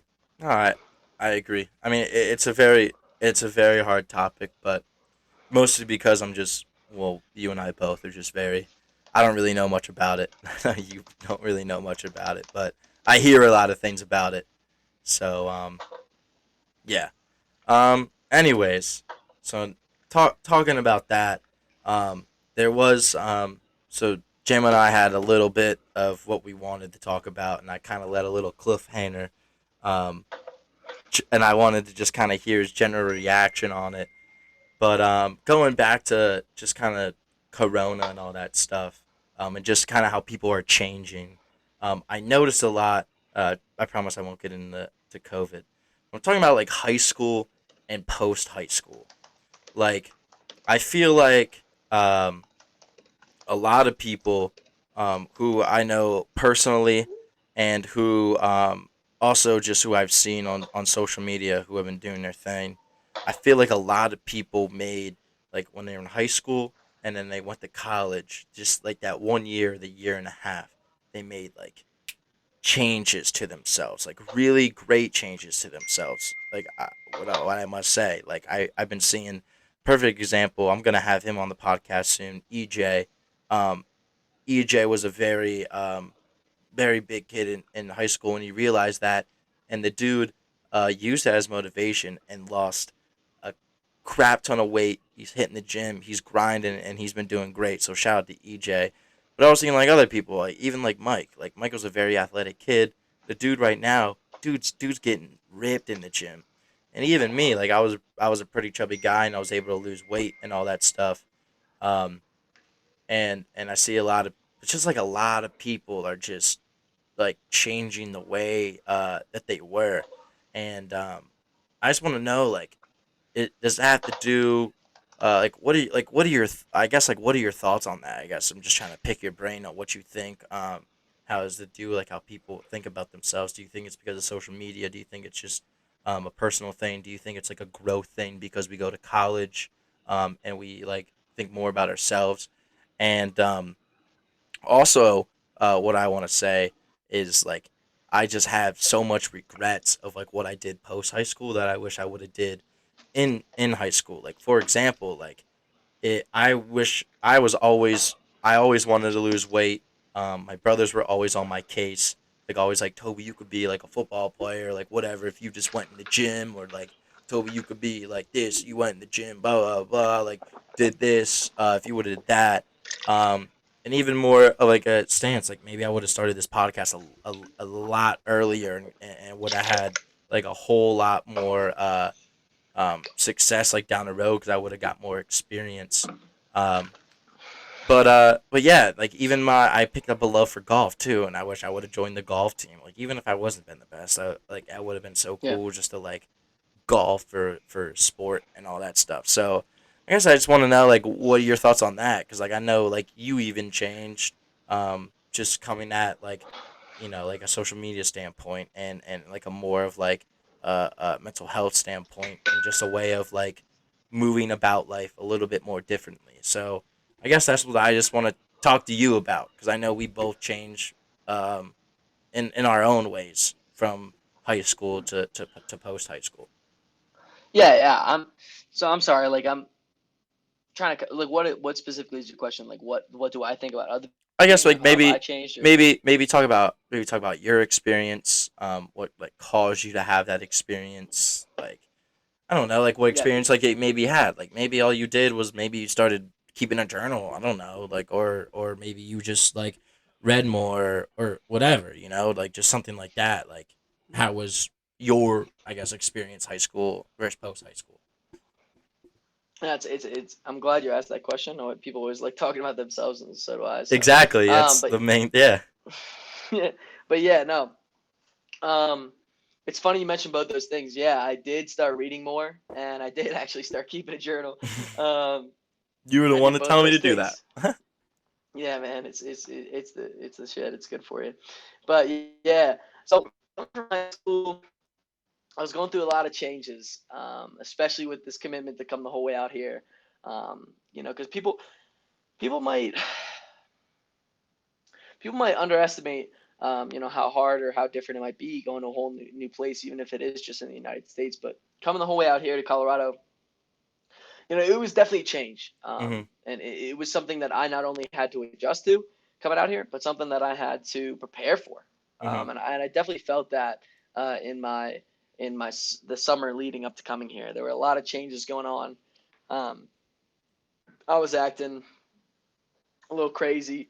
I had a lot of different things going on with different relationships and my family and coming out here. But there were, at the end of the day, um, after those 3 months of summer, although it took a lot of adjusting and although I didn't realize it at the time, um, I was preparing for the greatest change that I have ever gone through in my entire life. I had never even stayed at home alone. Like I had never Mhm. been a place where I knew no one. When I started at St. Leo in first grade, my brother was going there, and I had eighth graders or seventh graders or whatever coming up to me who already knew me. I had people above me who had already known me, and Mhm. then by the time I went into high school, there were people that I already knew, and I was already solidified with all my friends from St. Leo, and I was already it was easy for me to become friends with people who are already in other feeder schools. That's a pretty closed circuit Mhm. in small Catholic schools, and for me personally, I had never been a place where I knew no one. And to come out here and do that at 18 years old was definitely a huge, huge adjustment for me. And I'm glad you asked because I feel like I changed in a lot of ways Mhm. and in a lot of really, really, really positive ways. One of them being open mindedness. I had been sticking by politically, I had been sticking by on one side for a long time, really hard and not very open to other ideas. When it Mhm. came to music, I was into my own stuff. Like Yeah. I liked my own stuff. But coming out here really opened me to a lot of different things, and it opened me in a way in which I was able to become my true self. I think it was a huge positive influence on me because I always flourished when I was by myself. Um, Mhm. I walk into a coffee shop by myself, and I could talk to anybody in line and hear their whole life story, tell them my whole life story, and just have like form a Have a ball. relationship with somebody. Yeah. And I had always wanted to be able to do that. And I applied to 5 schools, and 4 of them were out of state. Wow. I knew I wanted to go out of state. I knew I wanted to get away from everybody I'd ever known. Not because I didn't love them, not because I didn't like them. Yeah. I loved everybody in my high school, man. Like I love all of our friends. Like I loved Mhm. everybody. I love my Yeah. family. I have such a close family. My aunt, 2 of my aunts, and one of my uncles live 5 minutes away from me in my small town. Like I'm Mhm. very connected to my family, my friends. But coming out here, being able to experience a completely different culture, not only politically, but also musically, but also environmentally, with sports, with different things that I had always been interested in fishing. I had always been interested in hiking. I'd always been interested in the outdoors. And I never found that in high school. But when I came out here, I really paved my own path to form myself, to meet other people that were like me, that were not like me, and to become friends with the people that I wanted to become friends with. And it was a hard adjustment at the time because we had such a big friend group at home. Like what we had group chats with 45 people in it, like Yeah. 42 people. Ridiculous. Like we had a big friend group and I never felt alone, But coming out here, I've really come to find the people that I really associate with heavily, that I find a lot of common interests with, and that I find very interesting. I found a lot of genuine people out here that I don't think I would have found if I went. I mean, obviously, I wouldn't have found these exact people, but I don't think I would have found that if I went somewhere where I already knew people because I wouldn't have left the shell that I was in. I wouldn't have Mhm. left the James Sheetz that still existed in high school. And I'm not talking any shit on people that go to school with people that they know at all, Yeah. literally at all. I think that's a great thing. Like, I really wish that I wish that some I tell my friends from home to come out here all the freaking time. Every single day I tell people, yo, come visit, come visit, come visit. But like I have really found people here that I associate with heavily and that have changed me for not only the better, but just like in different ways that I never expected before, whether it's to make me more adventurous or to make me more open to new things. And I think that's been a real positive change for me, coming from high school to college, forming me as a person socially. It's been Hmm. huge. Also, like introspectively, it's been huge as well. Like trying to read Henry David Thoreau and Ralph Waldo Emerson. Like I remember reading that shit last year, like civil disobedience, self-reliance, nature. A lot of the different things that they wrote um, spoke really heavily to me at the time because I was alone. Um, Hmm. and like when Ralph Waldo Emerson was writing in Walden, he was talking about like being alone in the wilderness and being alone by himself, and like what was that like to build his own way in nature and separate himself from the confines of society, and like even a simple quote I remember. Let me paraphrase, but I think it was um, something like, why do people feel the need to buy new clothes? Why do people feel the need to buy new clothes that are more uncomfortable than their old Hmm. clothes when they could just put patches on their old clothes, be more comfortable than they would be in new clothes, but they just have patches on them. And you know why? It's just because of that perception of other people. And Yeah. that's what I've really grown into here is like I've really found, I think the greatest takeaway to end my whole spiel here, I think the greatest takeaway that I've gotten from all this is being my own person.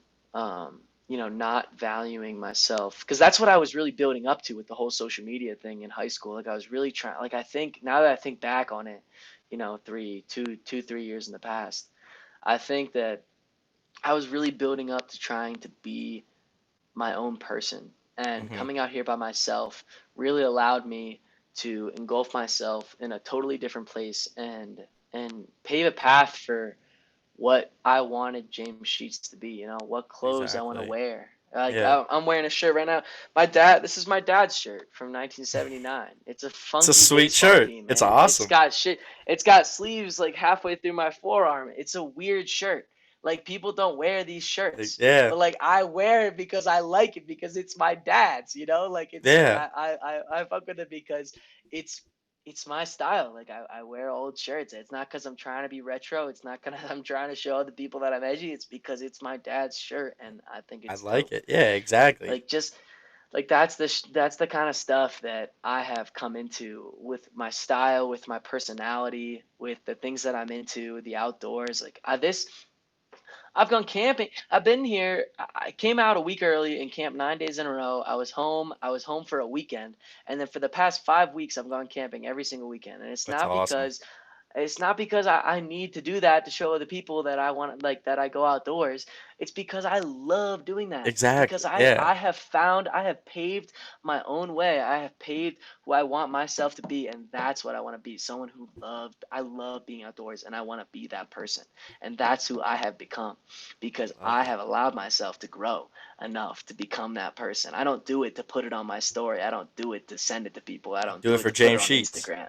Do it I for do James it to be Sheets. who I am. And Exactly. that's what I like. Not I'm not trying to talk myself up at all. I really like myself. Like I really like the person that I've become and the person that I am still becoming. And and I hope that I can keep that up. But either way, at the end of the day, like with this long spiel, I think that coming to college and leaving high school and coming the whole way out here, with everything. I mean, I've gone through a lot of different, emotional issues over the past couple months, but Hmm. I feel like I've grown out of them. I've grown through them, and I've grown through them, like coming out here to Exactly. Yeah. Colorado and all that. It's allowed me to become the person that I want to be, and I really fuck with that, and I really encourage other people to try and take that on Yeah. and become their own person and decide for themselves who they want to be, not let FOMO decide what where they want to go Exactly. and what they want to do. If I had Yeah. FOMO, I wouldn't be going camping every weekend. I'd be trying to go to parties. Exactly. Yeah. I'm not saying anything against frats at all. I'm not saying anything against that at all. But like, I'd be trying to join a frat to make more friends. Like, I'd be doing things that make me feel included. But I have I'm not saying that I've escaped FOMO because I honestly don't think that anybody in our generation has, but I just think that I, in my own right, have been able to pave my own path, decide who I want to be, and and excel at it. Love it. I love it. I appreciate you asking me that question. I appreciate Exactly. being able to say that. I appreciate that. Exactly. I guess I'm gonna give my own spiel now. I No, guess please, please. just because I've had a little bit of a different experience, as we Yeah, all have. But yeah, like I'll just like to start it with the way with you. Like you were at the same uh kindergarten or whatever, first grade. You're all the way in the same school from first grade to eighth grade, and then from you went to a different high school, but it was in the same area with basically the same kids, right? same people. Yeah, Yeah, and I went to a different, still in the same area, just different Catholic school, and I went there from pre-K to sixth grade, and not gonna lie, like I I felt like those people. I went to a it was called Resurrection. It was in the city. So, and my parents really just wanted me there because in the city there's a lot more diversity. Like no hate on St. Leo's, but it's mostly the suburban white kids. yeah, And my parents sent me to Resurrection. One of their main reasons was they wanted me to be exposed to that at an early age. So I didn't see that like the way that people like I just grew up with it, so I didn't really see a difference between somebody of this or somebody of that. Like it was just who cares? Like we're all kids. Like we all like we all like the same things and whatever. Like that's the whole reason why they did that. Now, yeah, no shade on Resurrection, but I was just a very smart kid and I wasn't getting the necessary education that I should have been. So I transferred to St. Leo's for 7th and 8th grade. And I don't know if I ever told you this, but I know I didn't tell Dojo that, and my parents can attest to this. I know my mom and dad are definitely listening to this, and they are definitely going to major nostalgia. I I don't think I talked to my mom at all that whole summer before going to St. Leo's. I was so depressed because for some reason in my head, I thought I was never going to see those kids again, and I thought I was leaving all of those friends. But yeah, I don't know, and I give major credits to one you were the shadow family I had, yeah, and bro. I was the shadow. exactly. James was one of the first kids I met, and I met his mother, and I met his dad, and he also met my Yeah, mother and my dad. And I remember it was literally just a light breakfast after church, and it was really just like a little get together. And I had never like I was when I first met you guys, I was like, wow, okay, like this guy was really cool. His parents are really cool, yeah, bro. and then I got connected with KJ. KJ invited me. Kid didn't have to do this at all. Like I love KJ. I wanted to get him on. He wants to be in person when I do this, but KJ invited me. Didn't have to do this at all to his birthday party before I even transferred. So I met all you guys there. I look like there's a picture of us. I'm like so off. I felt so awkward. I was so nervous. Like I didn't talk to my parents at all when they drove me there. Like I was just whatever. But like you guys just Yeah, welcomed me in so much, and then from there like I'm a pretty weird and outgoing guy, as you know. So of I just started course. to flourish, and I feel like a big thing was those football games, and I was able to see my old friends from Resurrection. And I do feel like, and I don't want to give all the credit, but like as you said, our friend group was like 40 kids, and those came from Resurrection, St. Leo, St. Anne's, and all that. And yeah, we knew kids like Ian knew kids who went to Ian's a friend of ours. He knew kids that went to St. Anne's or whatever, and I felt like I connected like my old friends like with our new friends, and we built a group and just all of that. So I feel like I was able to do that, and then I went to high school, and I was luckily I never went to school actually only when I was a really little kid. I'm a 4 year difference between me and my second oldest brother, so I he graduated once I came in, but everybody knew me as, oh, you're Tanner Prime's little brother, and I was like, yeah, whatever. And then from there, Yeah. I said, screw that. This is the first time I've ever admitting that. The whole reason I got a perm freshman year, and the whole reason why I I want remember. I I know. remember. A lot of people know that I got a perm, and I did that because I was like, I want people to be like, yo, this ain't Tanner Prime's little brother. This is a goofy kid named Toby. Like I just wanted, yeah, I just Yeah. wanted to be like, yo, like I'm here, like I'm my own dude. Um, This is and me. I felt like I felt like, and then progressively through high school, I felt like I just advanced socially. I would talk to literally anybody and everybody. I didn't like confine myself. I felt like, yeah, I had my main core friend group, but I feel like I reached out to a lot of different people and talked to them, No, even no, if like they weren't even let in me our get even if they I weren't even support in that. our friend group, right? And I felt like I did that. And when I came to Penn State, um, like at Lancaster Catholic, I was like everybody kind of knew who I was. Like towards like senior year, like I was on the morning show, and a lot of people knew who I was. And then when I came to Penn State, from a class that had uh, Yeah, how many people we had, like yeah, 100 168. 168, to a class where like we fill the whole Bryce Jordan Center, like Yeah, it's like a whole like shell shock. And so I felt 10,000, like 11,000 kids. I'm like, what? exactly. And then also like I also spent a lot of time at home, and like I built a really good connection with my dad and my mom, especially towards senior year when like they gave me a little bit more freedom and I was able to be more trusted to go out and like come back home and text him and all that. And my dad's like wanting to hang out with me like on the weekend and stuff. Like we I built a really good connection, and I was able to golf with my mom. Like we did a lot of these different bonding things. And so like Yeah, when I man. felt like when I came to Penn State, I felt like I learned a lot about finding happiness in my own and finding things that I enjoy. And I found that a lot with working out. I found that a lot with music.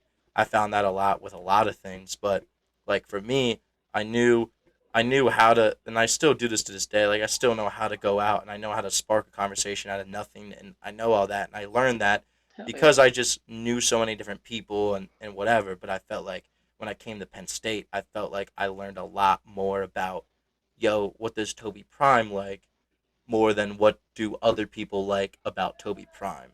Like, what do I like? What do I enjoy? And I felt like I found a lot about myself, Yeah, dude. especially during quarantine when like it was literally like just me, and I'm like, yeah, mom, like I know I'm home with you, but like I still like I'm in college mode, like I still want to like be by myself and stuff. So I felt like I found a lot more about me, and I really appreciate that.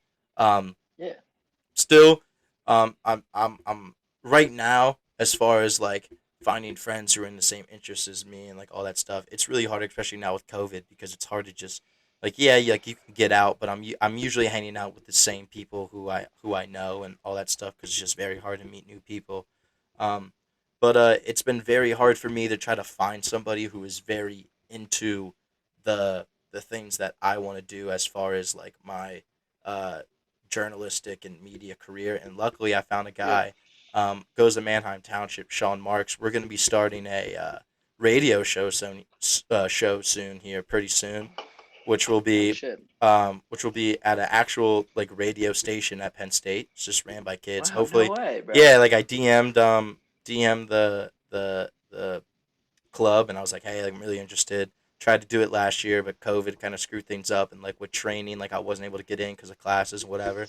So we're gonna try to start Yeah. doing that, and that's like one of the goals, and I'm glad because freshman year, like I met a lot of kids. Yeah, it was really cool, but I met a lot of kids who weren't into the kind of journalism and stuff, and like, and even if I did meet somebody who was like, yeah, dude, I want to do a show, they didn't want to put in the work, like they didn't want to like take a couple hours out of their day and go to a training session and also like record this thing and do all the logistics behind it. And I finally found this one dude. Hopefully it Yeah. works out.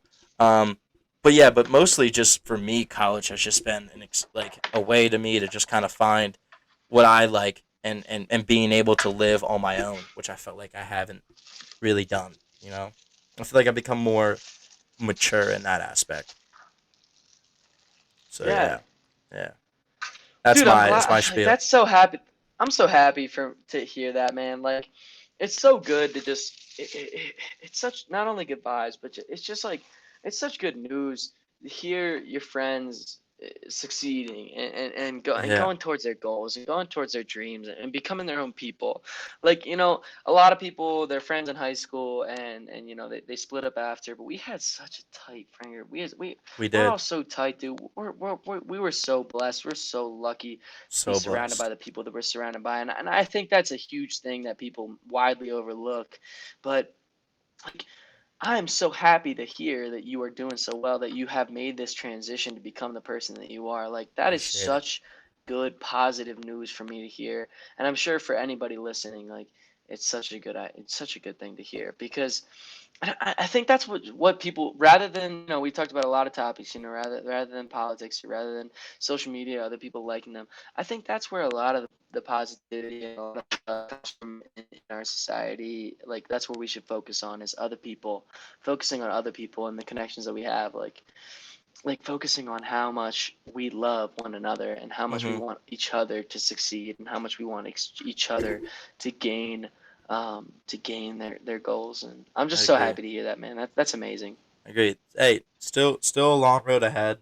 What I can say is that like anybody out there, whether you're in high school, whether you're in college, whether you're older or whatever, it's super hard to just pinpoint what you want to do, and it's super hard to just kind of get started. And you got so much pressure from people around you that are doing things, um, Yeah. like your family, like they're like always making sure like you're doing things and making sure you're not a couch potato. And I agree, you shouldn't be like that. But like as far as how I'm approaching things, it's just that like obviously with the career I have, most people are like, oh, and I get this all the time. Oh, you want to be on ESPN? ESPN, yeah, that's a Yeah. major goal. And I feel like, yeah, that dude. If I ever got a job at ESPN, that would be stupendous. That would be awesome. But there's so many different routes with what I want to do that Yeah, dude. I don't want to just channel in on always Confine yourself. Yeah. on going with that. And I don't want to put the blame on the parents or that generation, but I do feel like they have a little bit of cause on that. But that's only because that's the way that they grew up. Like when they grew up, it was all about like whatever you want to do, like you want to be the best, you want to work all your way up to get to the very tippy top. But I feel like Yeah. nowadays you don't have to get to the tippy top, like you don't have to work at ESPN to be a successful like media man or whatever. Like you can do. I was just on a talk. Some dude started his own thing called Inside the Birds. He has his own uh podcast, and from that he was able to start like a pregame show, and he has like another radio show because of that. And yeah, he had offers from ESPN and stuff like that, but he just kind of knew his worth, and he knew he can make money off of this, and he knew that this is what he actually liked doing. So I guess just like what people like, what I'm trying to say is that like, yeah, like there's a lot on your plate, and there's a lot of commotion going on, and you can feel very pressured. But just realize, what do you want to do? What are you interested in? And do it. Give it a try, and try your best. Because from there, from that experience, you can find something else that you're interested in, and it can stem in. But you wouldn't have found that if you didn't just try it. So like, Yeah, don't man. always be so I pressured. totally agree. Just don't always I be so totally agree. pressured about things. Is what I'm trying to say. Like no, I totally agree with, like, specifically, like, I can speak not necessarily from experience, but just from a relationship standpoint.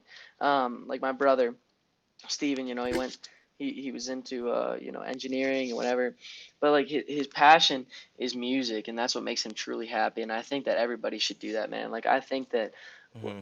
I love, for me, I love the outdoors.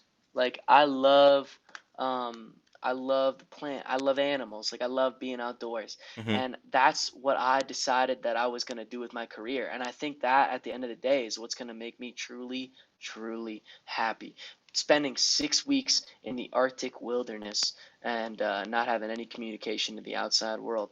Like, that, you got to do whatever makes you truly happy at the end of the day.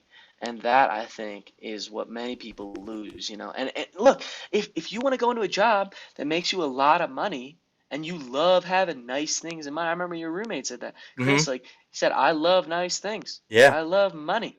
Like, that's what I Yeah. want to do. And for me, that was really hard for me to understand, because I can't possibly understand Hmm. wanting to have more money.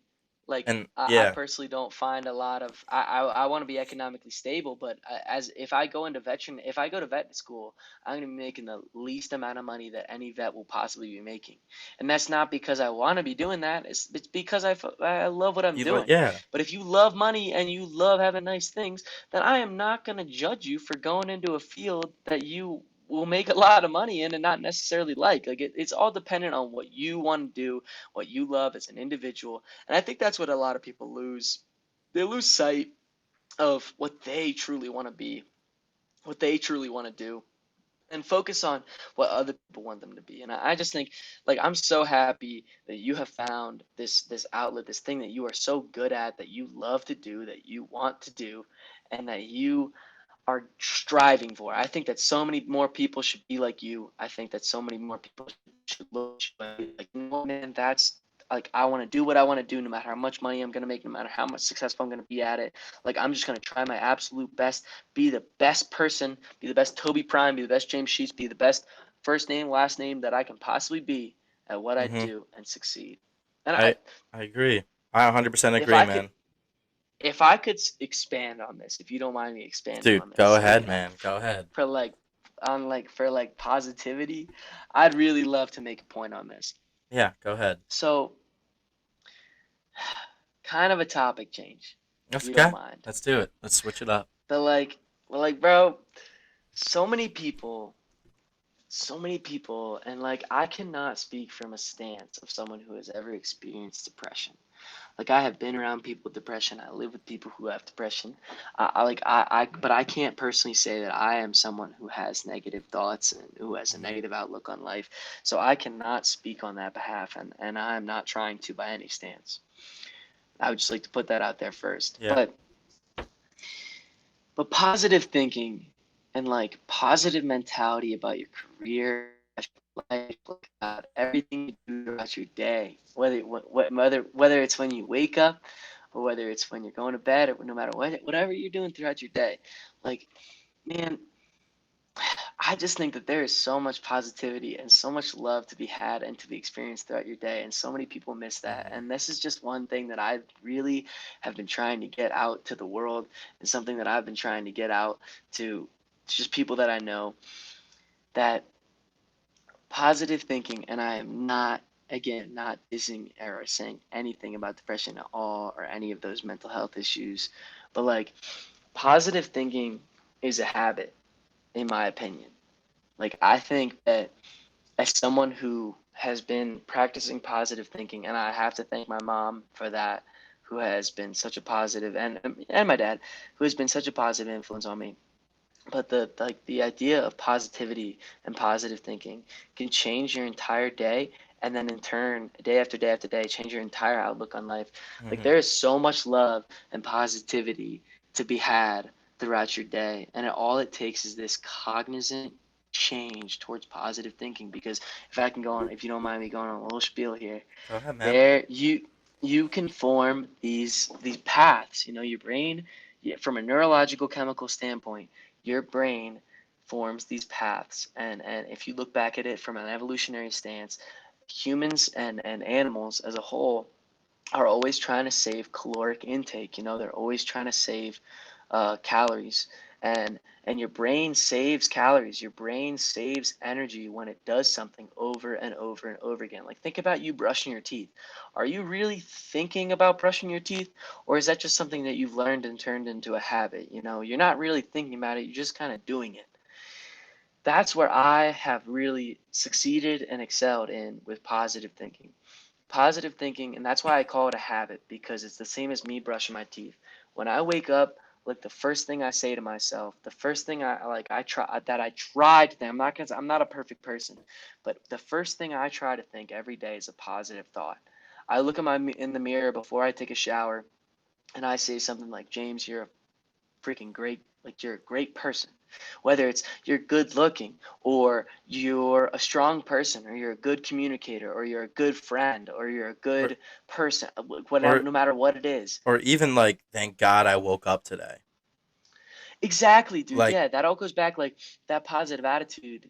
It goes back. I like, I had a health issue when I was a hmm, little kid, yeah. and that experience changed my life forever. The long story short, I had an abscess on my liver. It put me in the hospital. I went around hospitals for a couple weeks, and then I spent roughly over 20 days or close to a month at Johns Hopkins Hospital, and they couldn't exactly figure it out what it was, but they figured it out. And I was pretty young at the time, but I remember meeting this kid, and he had sickle cell disease, and he had to come into the hospital every couple days. You know, he had to spend the whole day in the hospital, a couple days out of every week. Mhm. And I remember meeting that kid and sharing a room with him and thinking, wow, like this is gonna end for me, but this is never gonna end for him.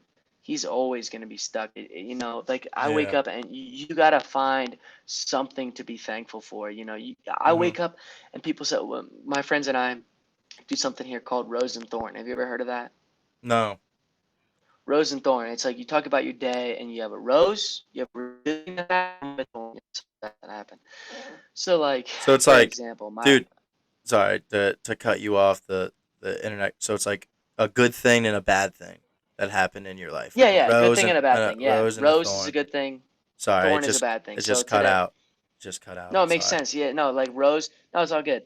Like Rose today, you know, I got a lot of work done. Thorn was that debate, you know, that sucks. Yeah. Uh, but you know, so you gotta find the rose in every single day, and one of those roses could be anything from I got a lot of homework done to I have two legs.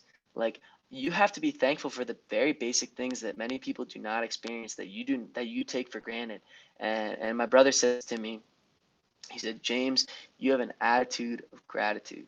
And I honestly believe that I do. If you wake up every single day and you are thankful, whether it's you're thankful to God or you're just thankful to yourself, you're just thankful to the fact that you are who you are and are where you are. You can be thankful. If you can find a thing to be thankful for every single day, then you can be a positive and happy person. Like you can take a hot shower. You know how many people on the planet can't take hot showers? Yeah. A lot. A lot. A A lot. lot of people. A lot, man. And I think that's a Uh, huge thing that you need to find this outlet of gratitude so mhm. that you can be thankful for every single day that you have. I mean, there is so much to be thankful for every single day. And there are a lot of things to be upset about. There are a lot of things to find sadness in, and it's okay to be sad. You know, that's Mhm. something that I had to realize very recently. Like, it's okay to be sad. That's something that I had never had to cope with previously. Yeah. I had never been I had never really experienced like true long lasting sadness. You know, you lose a loved one. I lost my grandmother, like I lost my grandfather, and you can. I was able to work through that and then say, you know, they're in a better place. Like they had such wonderful lives. They produced Mhm. such wonderful people, and they lived such wonderful lives, and they are, you know, in a better place.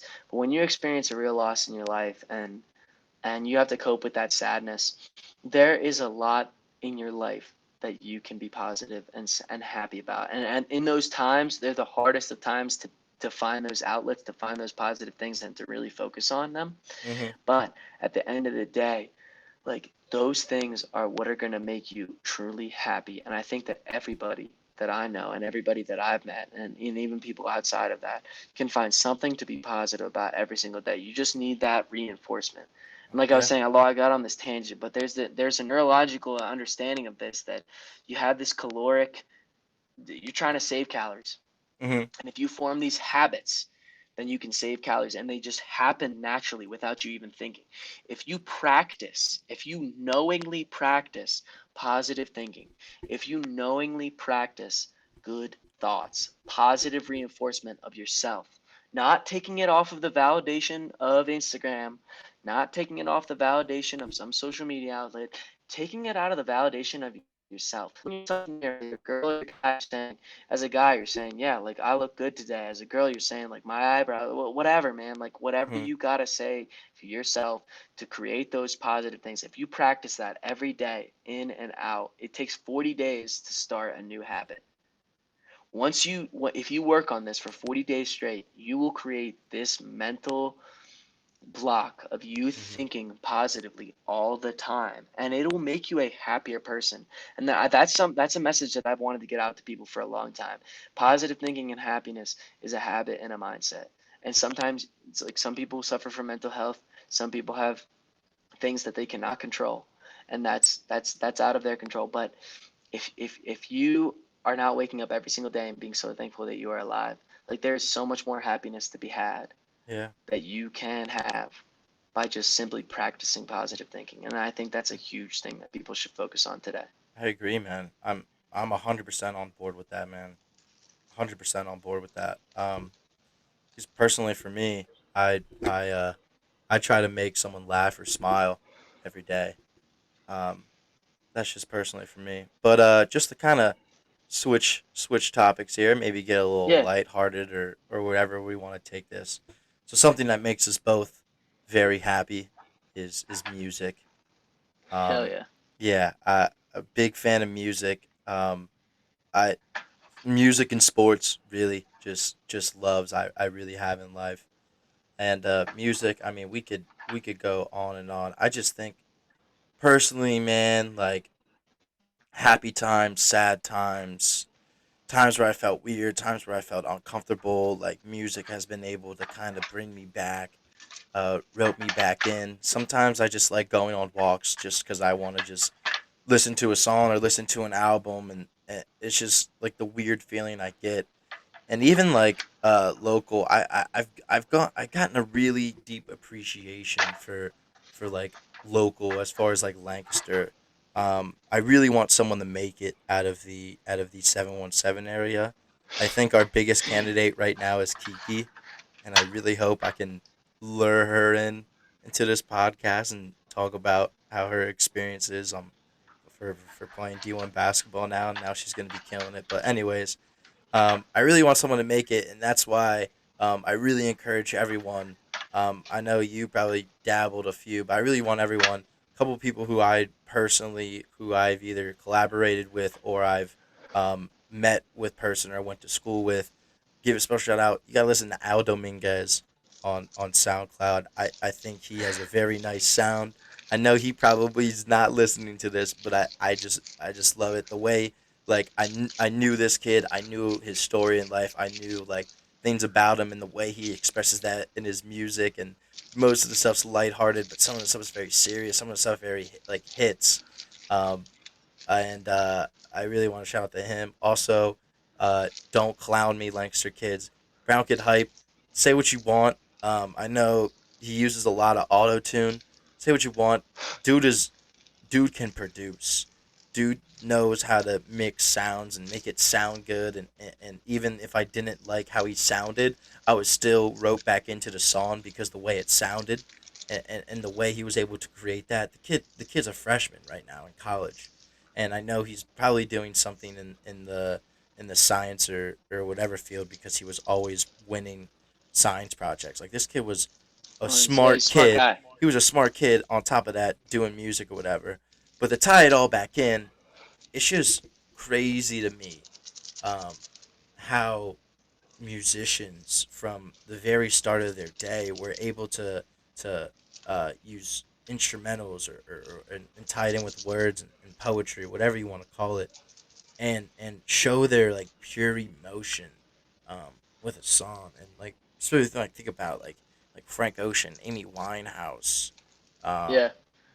like Drake's a very feely rapper. I think he's probably the greatest of all time. But even if you look at hip hop, like hip hop started because um, they're talking about the streets, talking about the way that they live, like talking about the gang, and that all skyrocket. Like the whole '90s with Biggie, N.W.A., Snoop, like Tupac. I could go on and on about all those guys, and just the whole impact that they had, um, that they didn't even realize, and how it boomed into what hip hop is today. And a lot of people just wouldn't uh, even be nothing without them. And that goes the same with you can go with like pop artists and all of that.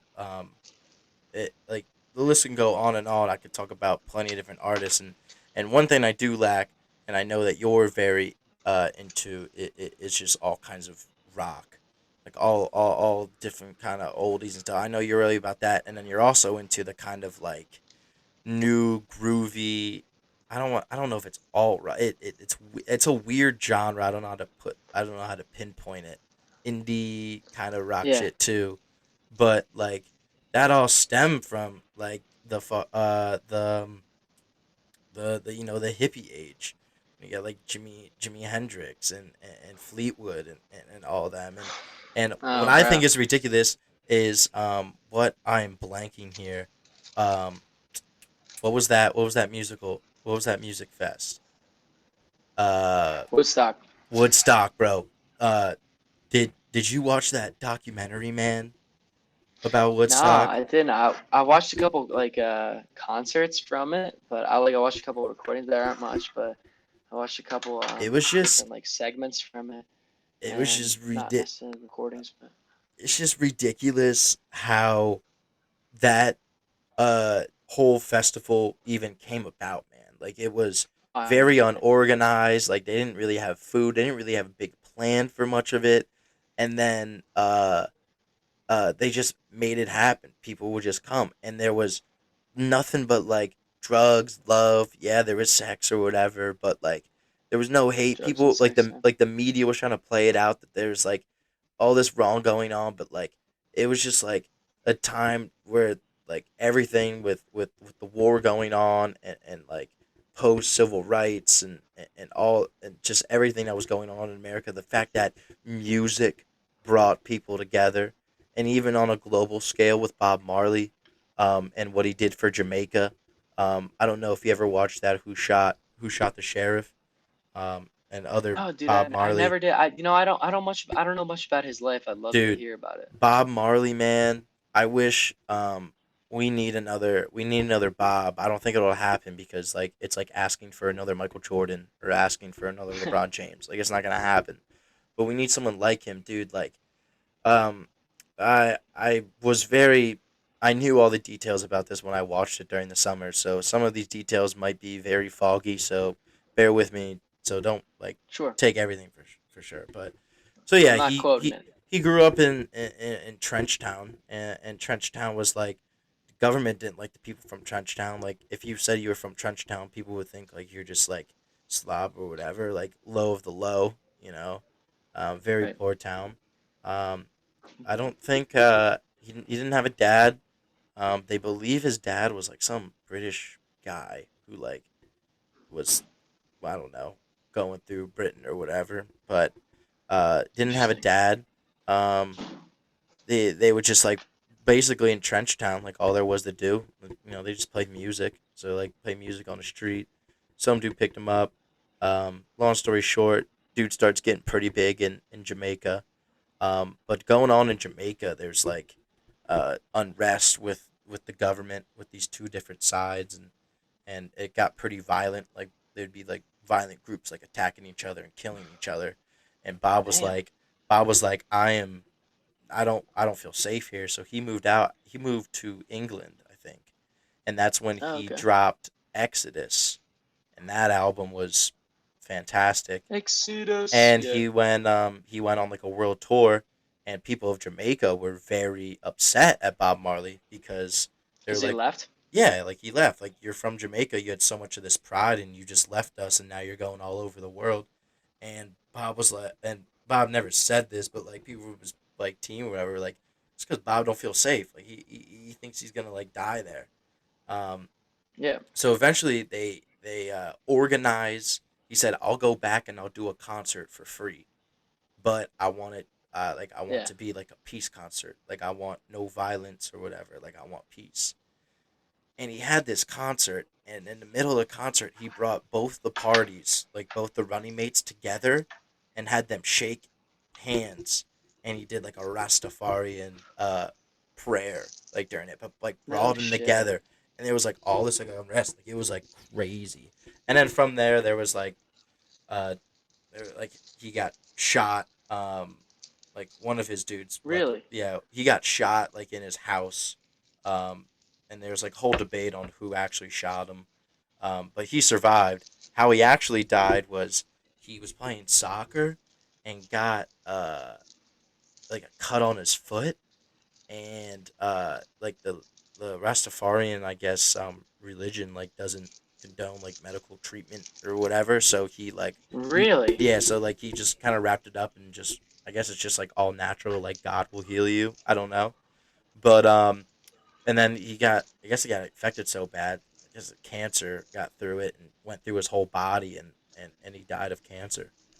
But Damn.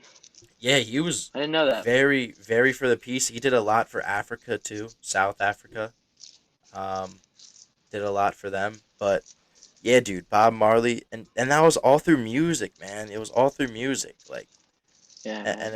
it's crazy how music can intertwine with a lot of different things. Like we were just talking, watching videos of old basketball, and we were talking about Allen Iverson, and he like really was a huge impact, um, not only for the NBA but for like music. Like he like dressed like he was like from the street, and it was like a he gave like the NBA like made like an Allen Iverson rule basically, and like made like changed the dress code for players because of the way he dressed, because of like the influence of his lifestyle, and it brought up because like a lot of people at the time were dressing like that who were in the hip hop industry or whatever.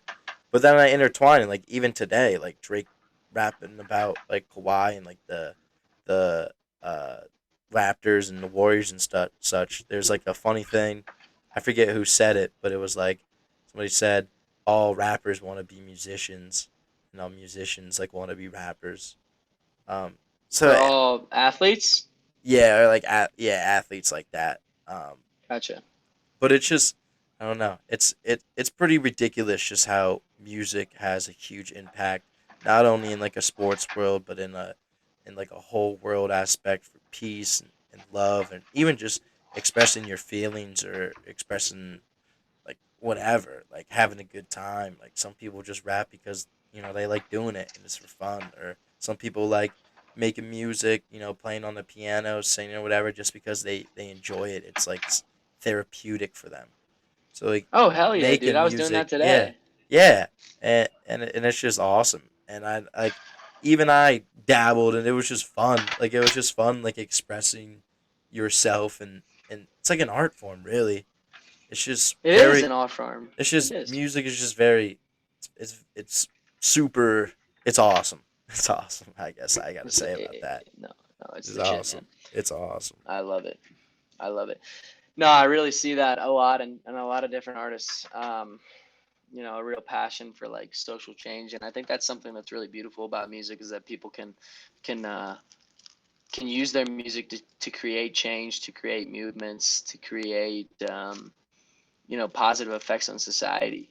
Hmm. And I think that's a really good thing, especially like with Bob Marley. I don't know much about his life, and I've listened to him a good amount, but I wouldn't necessarily call myself like I wouldn't um, classify myself as like a Bob Marley fan, because I Yeah. am. I love his music. I am, but like it's not like I know about his life. It's not like I can name a bunch of his albums, but um, so I'm not gonna put myself in that category. But I just think that music is such a beautiful thing because it's not only like a science. It's not only something that can be studied, but it's also something that brings people not together. Like it's Hmm. something that it's such a social driving force. I mean, we have been making music as human beings for thousands of years. We've been making music as long as we've been Homo sapiens. Like Yeah. there are, along with the beginnings of tools, and along with the beginnings of things that drove us to become the society that we are.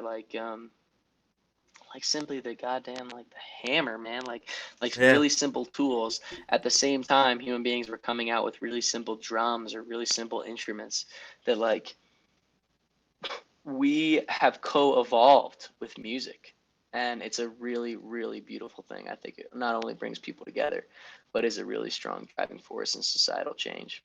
I think Yeah. it's a really beautiful thing, not just because it's beautiful to hear and to listen to, but because of the effects that it has on society. I agree, man. I agree. Um, One dude who sticks out because if I look to my left, I'm recording on my desk. I got a Mac Miller poster, man, and You're wearing the hat too, don't trip. the don't trip hat. It's just even like with his music, the way he progressed, he was just like a young kid, um, just goofing off with kids and stuff, and then he like made his own. He had Blue Side Park, like his first debut album, but then even as he Hmm. experimented with drugs, like how intimate he got with how he knew that he was abusing drugs, but like you knew that like he seemed like he was okay, but you knew that he was in a dark place, and then as more time progressed, like when you listen to Swimming and stuff, like he's not in like a good Yeah. spot or whatever. So No, you can like hear it. You can hear it in yeah, his music. it's just and it's just I like I don't want to pinpoint on him, but like there's just a lot of artists who are also like that, and it's just I don't know. It's like it's a beautiful thing, but it's also like a sad thing. But like Oh that yeah, they're doing that because like it's their way of coping with what's going on and all that, and it brings joy because they got a lot of fans who are also like behind their back and like they'll be with them or whatever. But I don't know. It's just it's a beautiful thing, as he said. He said music is a beautiful thing. It's a beautiful thing. yeah. No, it's something that If I it's quote the man something that back. comes along with art. You know, that's the classic struggling artist. That's the classic like troubled artist. Those kind of issues commonly come along with people who are extremely creative, and I think that he was one of those people. I think that he's really one of those influential rappers and one of those really influential musicians that changed the world forever. And it's sad that his change had to come out negatively on him, but really, like, his art, his music changed so many people's lives and changed so many people's perspectives for the better. It's just sad that he had to come out with this negative outcome, but that's so common to the artist, you know. And I wonder why. That's a really interesting question, you know, like why do artists experience this kind of like, I don't know, not Well, not yeah, this distaste for society, but just like why do they experience these mental health issues? I wonder why. Wonder exactly. Well, why. there's the whole like 27 Club with Amy and Jimmy Yeah, and all these different artists who like die so young, and it's usually because yeah, of and it's like why? drugs. Yeah, like, and it's just I don't know. There's Amy Winehouse is very fascinating because, like I I don't know don't know much if you about ever her. listen to her, like one of oh my god, jazz, like one of the best jazz singers. Like her voice was just so it was just so unique. So she was like 20, early 20s sounding like she was like a 60-year-old like vet. Like it was just beautiful, like Wow, nothing like of the time. And yeah, like I watched a documentary on her and she was abusing and stuff, and the thing that got me, and she went on vacation with her dad and like a few of her close friends, and she was this was like many people were like this was like her last point, like her last I'm gonna have to switch my headphones soon because my AirPod's about to die. Sorry about that. But no, um, that's fine. one of like her this was like her last like breaking point, and during this vacation, her dad brought like a whole TV crew and like documented it all, and like she just wanted to get away from all of that and just have like a me time like with my dad and like with my friends, and he like ruined that, and then from there like that was like the turning point. So like I don't know if it's like the public pressure, I don't know if it's like eternal or like they feel like they have to like they feel like they're always expected more with everything that they do. But Yeah, yeah, it is a very fascinating question because there are a lot of people who you can pinpoint that died too early or got away too early because just eternal conflicts that they had in their heads. It's just it's sad, but it just don't is. know. Yeah. Just don't know. No, man, I can't explain it either.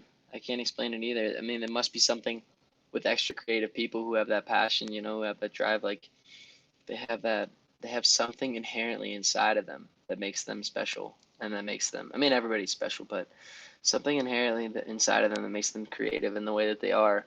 And I just wonder why. Like, why does that have to have that negative outcome? Why does it turn out to be Yeah, that it is the way that it is? And I don't know. I don't know. yeah. World may never know, man. That's just how people are. I don't know. It's just what they're dealt Yeah, with. Whatever cards that they were dealt with when they were born. It's tough. It's tough. Some people are like it that. is It's still a beautiful thing, though. All the things they created. I don't for know. sure. At the end of the day, and it has a positive influence, As just a not pot is, yeah, not necessarily on them. not necessarily on them. So, what kind of music you be dabbling into these days, JMO? Well, recently I've been exploring some other stuff, some newer stuff, just more like indie alternative stuff. I just discovered this band, well, not I didn't discover them, but like I just listened to this band called Bermuda Triangle. I've been listening to three of their songs. One of them's called Suzanne.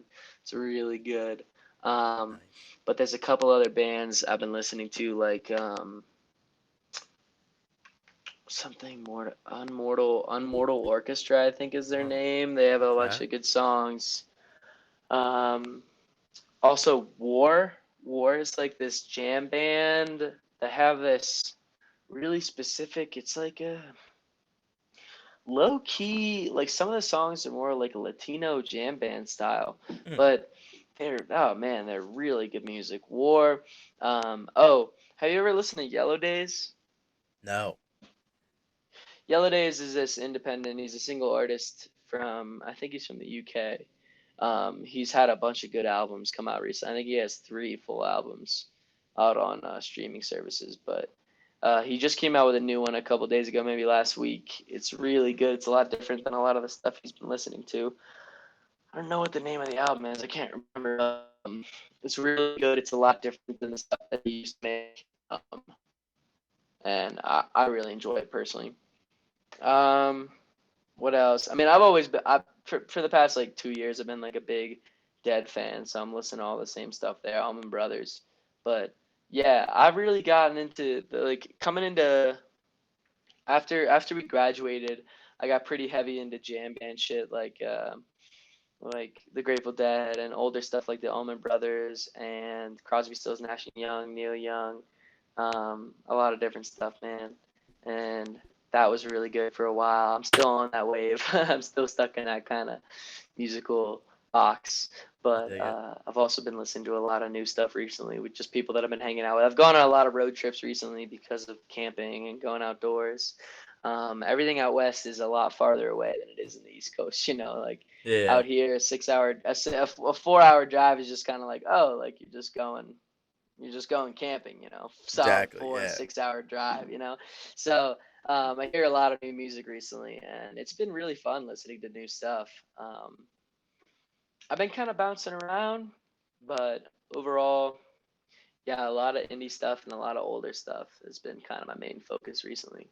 I've really enjoyed Nice. that. I've also really enjoyed like playing music. I really love the songs that I like to play and sing. Are a lot different than a lot of the songs that I like to listen to, which is interesting. Hmm. I don't necessarily like to sing or play the songs that I listen to, but there's certain artists that I excel at emulating. Um, some of them being like some of the softer ones being like Jason Mraz or John Mayer, Oh, but great or choices. yeah, but there's a lot of other ones such as Daniel Caesar or Frank Oh, Ocean oh, or oh, uh, Rex Orange County. oh. Like a lot of those singers with a little bit of a higher octave and that have been really influential in my music and singing career.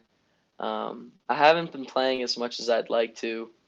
A lot of the guitar songs I know are older, like Pink Floyd shit stuff, but the songs that I play on piano are a lot softer.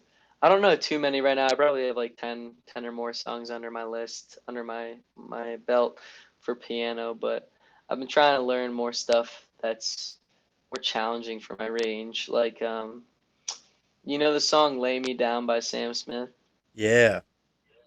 Yeah, Yeah. that's a freaking hard song to sing, dude.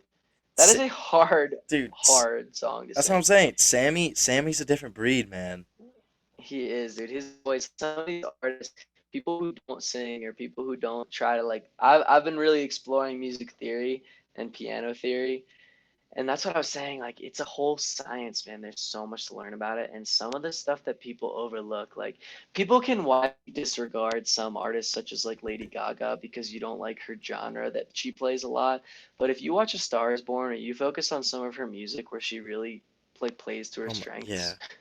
her voice is unlike any other human beings on the planet. Like her, Bruno Mars has an irreplicable voice. Um, Daniel Caesar has an amazing voice. Who else has?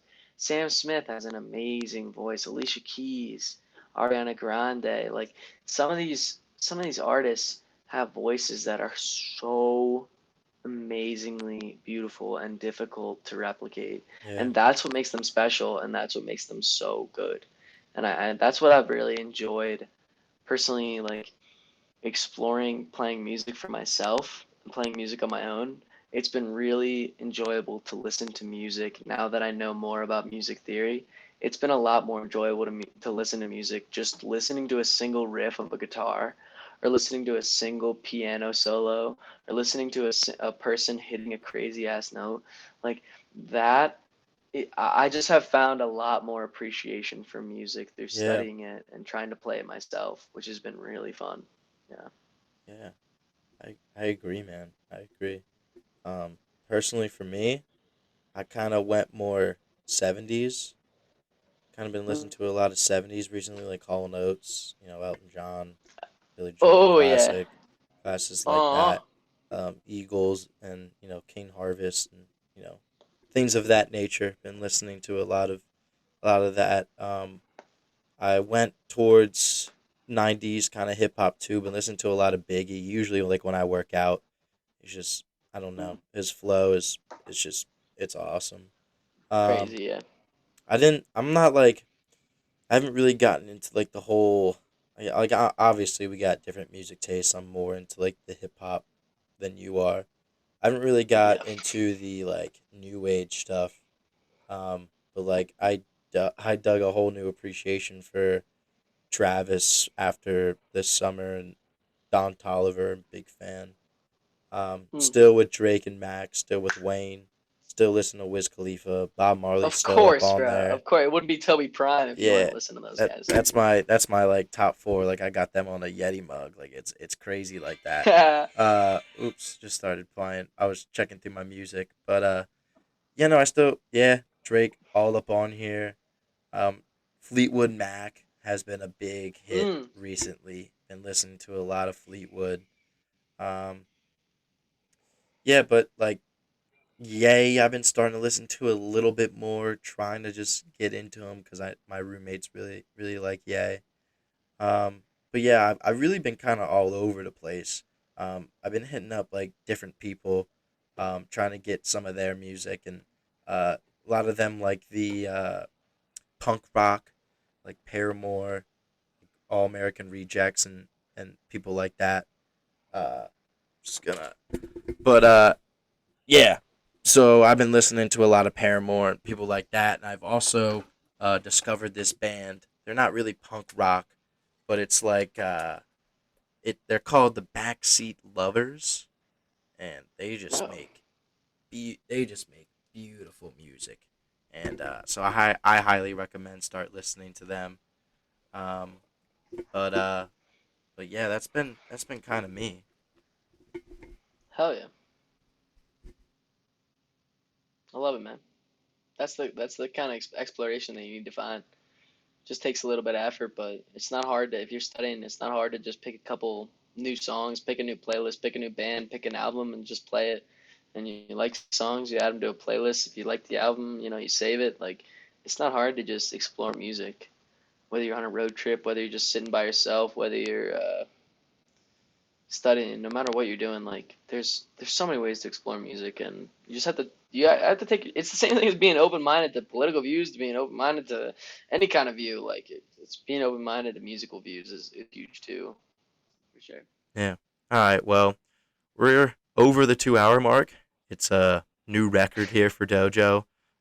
It's a 2 a.m. here, so I think I'm gonna wrap this show up. I Yeah. guess towards the end of the episode, I usually give people chance to plug or promote anything. So I'll give you your chance. Anything you want to say to the people? Hey, thanks, bro. Well, my brother Steven Sheetz, he's going under the stage name Sunny Days, Sonny space Days.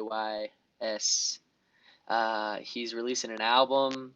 Don't know the name yet. Don't know how many songs it's going to be on yet, but I know it's going to be released around January, I think. So, um, everybody look out for that. Look out for it on social media. Make sure to give it a listen and be huge, not only for me, but for my brother.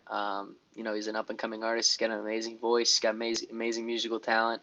Plays guitar, bass, piano, drums. He plays everything, man. He's an amazing artist, and I'm really, really excited for that. So I hope all you guys will give it a listen when you hear it. And yeah, let's get him to the top Yeah, spread love, baby. Get them to the top. Let's go.